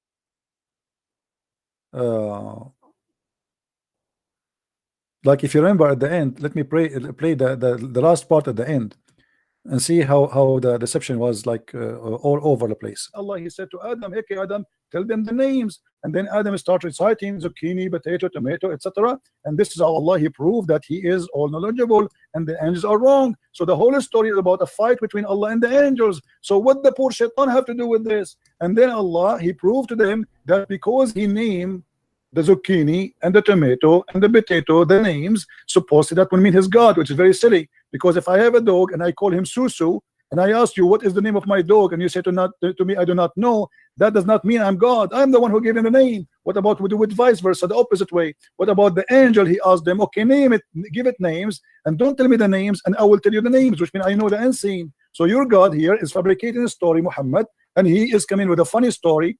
The angels fighting with Allah. And then he expected that Iblis, and then Allah, he ordered the angels to bow down to Adam because they said that he would do mischievement. And then Allah, he says to Adam, to Iblis, why you did not bow down? This is the most silly, funny story ever I heard in my life. Go ahead. Okay, brother. So you, as you know that Iblis, his name at that time was Azazel. Azazel. You know about this? I know about that. This is your prophet. He took it from the Legion of the Jews. Okay. And the Legion of the Jews, if you go to the book, it's called the Book of Enoch, which is a false book. You will see that there's 21 angels. One of them is Azazel, and Muhammad is copying from the Jews. No problem. Go ahead. Okay. And by the way, where do you get this name from? Where it says that his name at that time it was Azazel. Where do you get this name from? Brother, first I have to clarify your misunderstanding. Why? Okay. Listen first. Listen, you are saying first, if God created you, okay, God created you and God gives you an order to do this. Would you do it or not? If God created me and ordered me to do that, to do something. Well, depend. Like if I'm told you to go and pick up that stone or pick up that tree, take out that tree, big that tree. Would you do it or not? It depends, because if I'm a believer, I will do it. If not, I will not. Yeah, that's thank you so much for that. So if you are a believer, you would do it. If you're a believer in God, let's say Jesus is upon him. He came to that. He told you that, Mr. Christian, let's go and kiss this stone or kiss this tree. Would you do it or not? Okay, did Allah say to Muhammad kiss a stone? You are the one who told me that the Arab. But I'm just giving an example. My friend, you are the one who said to me that the Arab before Muhammad used to kiss the stone. So you're a prophet kissing the same as the Arab pagan Arab, they kiss the stone. He's worshiping the same God. Correct? Wait a minute, brother. So you for something my example was to you was that if Jesus comes today, he tells you to prostrate to this tree. Would you prostrate or not? If Jesus, he told me to a tree? He told you a tree. No, I will leave Christianity. This is an example. Yeah, I'm telling you, if he said that to me, worship a tree, to bow down to a tree, I will leave Christianity. So why would you leave Christianity if you believe? Because he cannot be God. He cannot be God then, because he is asking me to bow down to idols. This is not cannot be from God. He's trying to check you if you're obeying him or not. No, my friend, God will not test me by giving me order to do sin. This is false argument. So you are saying to me that your God Allah Your God Allah, he wanted to prove that he is God. He ordered you to kiss a stone. That means he's a shaitan. You know, isn't it you? Is it, you know, it's like, okay, isn't it you? My topic to you is something. I'm staying somewhere else. So you're going somewhere else. I'm telling you that if Jesus came today and tell you to prostrate to a tree, try to check if you are obeying him or not. No, you said I will not obey him, because that means he is the Dajjal. He is the false Messiah. He is maybe Muhammad. There's no way Jesus will order me to. I have another question from you. Go give me that. Try something better. A man comes down to you. In one hand he has Jannah. In the second hand he has fire. And this guy he can kill and he will bring the person back to life. This guy can make a person poor and rich. And this guy claims to be Jesus. Would you believe him? No. Because the Lord, he said to me, it is the spirit. I have to examine it. So if he teach me false teaching, we don't only go only because the Messiah, he said that there is false prophet and false teachers will come after me. And even he says, not everyone says to me, God will enter the kingdom of my Father, but the one who do his will. And then they said to him, well, isn't it us? We did cast demon and we did miracle in your name. So people, they will come and they make miracles, but they can be false using the name of God. So my friend, that is not a proof that this is Jesus. The proof is his ethic, his teaching. Examine the spirit. The spirit of God is holy. Your God cannot be holy. And you are the one who just a second ago you said to me that the black stone was sent from heaven. What kind of God will teach that there's a stone sent from heaven and that make it holy? By the way, you are wrong about that, because according to your Islamic books, the black stone became black. It's only because of sin. According to Islamic books, the black stone became black because women, they used to touch their vagina with their blood when they have period, and they place their hand inside the stone, and that is the sin. How it make it, you know, because women at that time, they believe if she is not getting pregnant, obviously Allah Baal is upset and he is not making her pregnant. So what she do, she go around the stones around the Kaaba naked. Men and women, they go naked. And you know that the Arab before Muhammad, even in the time of Muhammad, used to go naked around the Kaaba.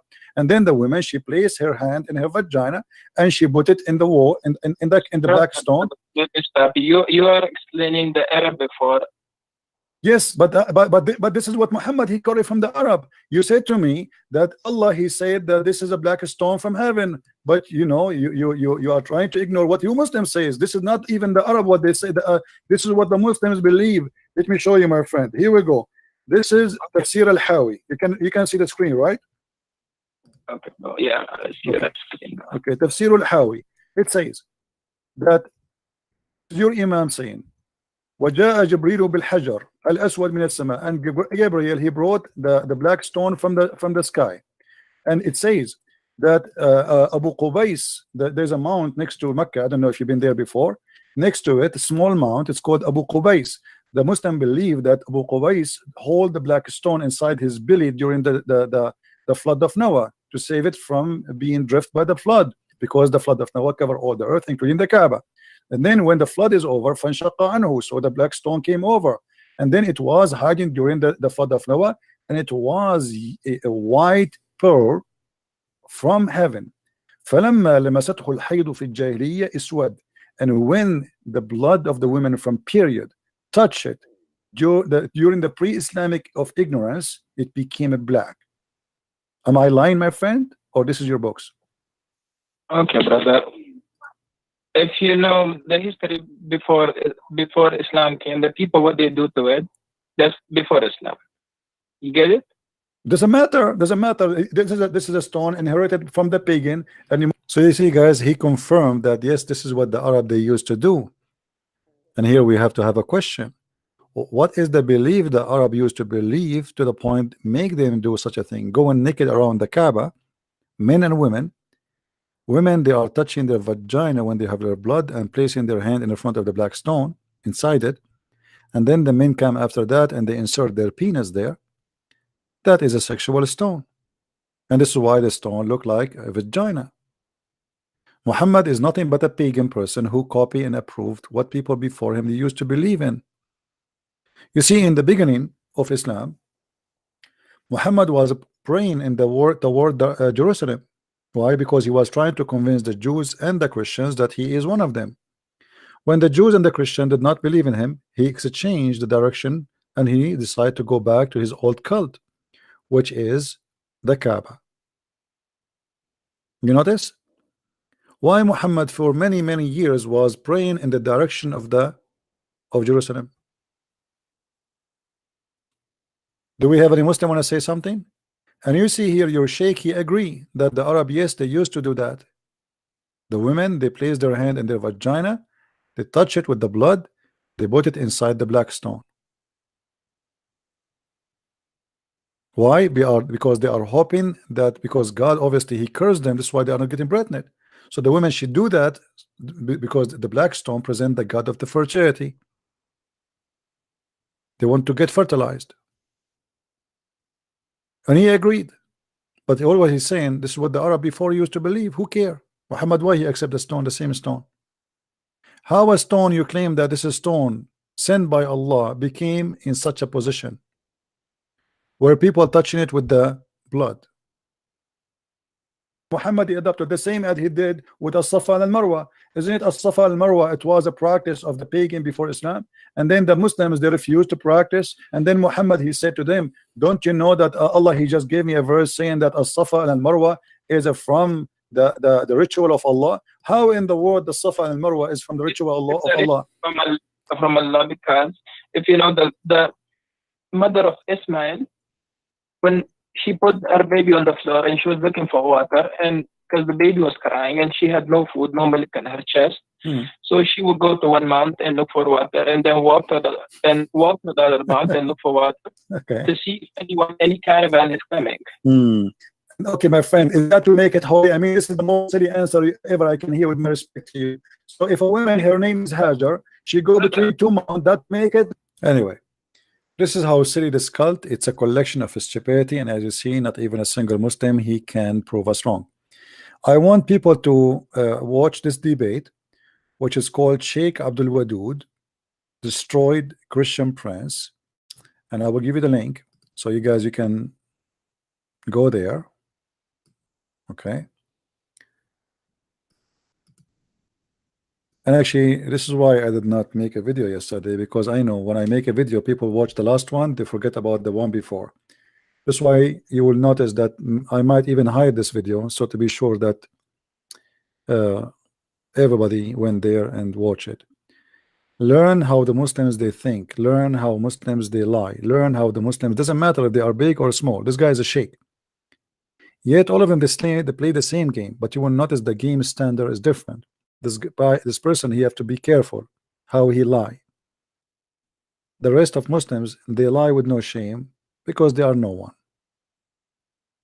This is the only difference between them. Otherwise, all of them they lie. If you remember at the end when I asked him about Aisha, what he said, you remember? Go watch it. Go watch it and laugh.